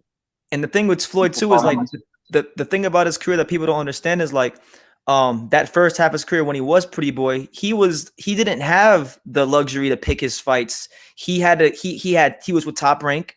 He wasn't a priority of Top Rank. Bob was too busy promoting De La Hoya and Trinidad and them guys. It wasn't until he broke free of that and became a free agent, kind of like what Canelo's doing now, where he was able to pick and choose. But unlike Canelo, he actually was in fights where he had to beat the odds, and that's the difference. That's the clear-cut difference. True, and it's like, I mean, I really don't me personally, I really don't consider Canelo the face of boxing. Like for guys who just like casually follow boxing, like guys who just like I guess you can say you're guys who like watch basketball more, football, baseball more. Yeah, he's the face of boxing. But for guys who watch boxing, you know, there's like many other fighters who, you know, are more skillful than Canelo. Like if you want to talk, here's what I'll say. Like Canelo is pound for pound number one. You can say that. You know, you can say that. Okay, you can say that. But in terms of skill, there's more. There's millions of other fighters better than Canelo in terms of skill. You know, Jaron Ennis, Shakur, very skillful fighter. David Morrell is even more skillful. If we just talk about skills, Josh Taylor. Josh Taylor, another one. Usyk. Usyk, yeah. I would even dare to say Bivol in terms of skills. You know, I would say Bivol even. So that's just my point. You got, like, if we just talk about skills and versatility, then there's many other fighters that are better than him. You know what I mean? Yeah. But the media is pushing the narratives down everybody's throats. And I think people, I'm not saying Canelo is not a good fighter. He's a good fighter. He's a good fighter. He's an elite fighter. But the people are just drinking the Kool-Aid too much. Yeah, and then it's also nationalistic. You know, I would man. More. Do you think Canelo? Do you think Canelo would be as popular, or people would care, or give him as much credit if he was doing the same things he's doing right now, but he was from Kazakhstan or Bolivia or Argentina? No, definitely not. And you know, I'm from where Demetrius Andrade is from. I'm Cape Verdean, so I'm going to go with my guy. Yeah, I'm going to go with my guy for sure. But at the same time, like I got to look at the skills over my guy. Like, you know, I'm from an African country, but you know, like this guy that Canelo's fighting, he's from an African country, but I'm not going to, I know he can't win against Canelo. I got to be realistic, you know, although he's a fellow African, I got to just be realistic that this guy has no chance. You know what I mean? I'm a Makabu fan. I like him. I've been following him since the Bellew fight, and I admire him for being able to become world champion even after a tough loss to Bellew. And he's gone through some things in his career, and he still went through things in his career last year when he signed with Don King, and Don King tried to cancel one of his fights and sent a cease and desist letter. It was a whole crazy thing. So I'm happy he's getting the payday, but I got to be real too. As a fan of the guy, he doesn't have much of a chance other than a puncher's chance. No, and then another thing that people have to understand too is, like, I don't know if Canelo fans understand this, but you know, Canelo walks around like near that weight, and he rehydrates in most of his fights, getting near to that weight. You know what I mean? Yeah. Like, so it's not much of a challenge anyway. You know, if you're already walking around at that weight and stuff like that, and even if you are fighting like a bigger guy, you're fighting a guy who's slow as molasses and has no skill or anything like that. That's just what it is, you know. Yeah, this is crazy, man. It's crazy. Well, look, man, I'm probably gonna end this live soon because I've been live for almost 3 hours. Yeah, definitely, man. I appreciate you coming on, man. It was good talking to you. Hopefully, 2022 can be a better year for boxing. Yeah, hopefully so, bro. I'm hoping that. Like, hey, before I let you go, what do you think about that Demetrius Andrade fight tomorrow? Just give me your thoughts on that. You know, quickly he got stopped by Torino Johnson, so you know what I'm expecting is that times like maybe 10, because you're dealing with someone who's faster, more elusive, and can throw those shots that you don't see. You know what I mean? And that's one point I want to make is that, like, people, like, I heard Canelo fans say he fights sloppy, but those winging shots that he throws, he's actually timing them. Like he does that against Selecki and Luke Healer. It's like he's timing it. It may look weird, but there's a method behind his madness, you know? Yeah. Very crafty fighter, Andrade. Yeah, definitely. Yeah. All right. Yeah, so all right, man. One more thing I'll say, and then I'll let you go. Okay. I think certain fighters have to take it upon themselves to sue these governing bodies for making them fight all these title eliminators and not letting them fight these eliminators. And also, I think they should sue them when these guys are babysitting belts. You know, I think fighters have to take it into their own hands to do that. Yeah, they do. They do. But, you know, these governing bodies, man, they're very, very suspect people. Some of the most suspect people on earth. So if you're a fighter, you know, you got to really, really, really be adamant about what it is you want done, and don't be passive, because if you wait for them to do the right thing, you'll be waiting your whole life. Facts. Definitely, man. But yeah, thanks for having me on. I appreciate it. Absolutely. I appreciate you. Thank you. Thank you. Listen, on that note, guys, look, I just gave you a damn near 3-hour live. I'll end it like this. These will be consider these my closing statements, and then we'll get up on out of here, because my boy Sean Tatel called me from Fight Hype. I gotta see what he wants. Canelo Alvarez is a fantastic fighter. We're not taking that from him. We're not saying he's not doing good things. I just think, my humble opinion, I just think that this is a very creative stalling tactic that he came up with, because he doesn't want to fight at this moment in time. He doesn't want to fight Andrade, Charlo, Bivol, Beterbiev, or Benavidez. All those 5 guys will all be more attractive options than Makabu. I think he's trying to get these guys to fight each other first, get a couple of them knocked off so that they're out the way, and then he could probably fight like maybe one of those guys that are left of the 3, and then leave the other 2 there, and then that's it. So I'm gonna leave it at that. You guys take care. Keep supporting the channel. If you agree, cool. If you disagree, cool. But I'm gonna get up on out of here. You guys take care. We'll talk about Crawford and Porter tomorrow on the live. Tomorrow we'll be live for Demetrius Andrade versus Jason Quigley. So really excited for that. It should be fun. But yeah, take care. God bless. And like I say in every single one of these videos, you can love me or you can hate me, but I'm just a kid from Daniel. So until next time, take care.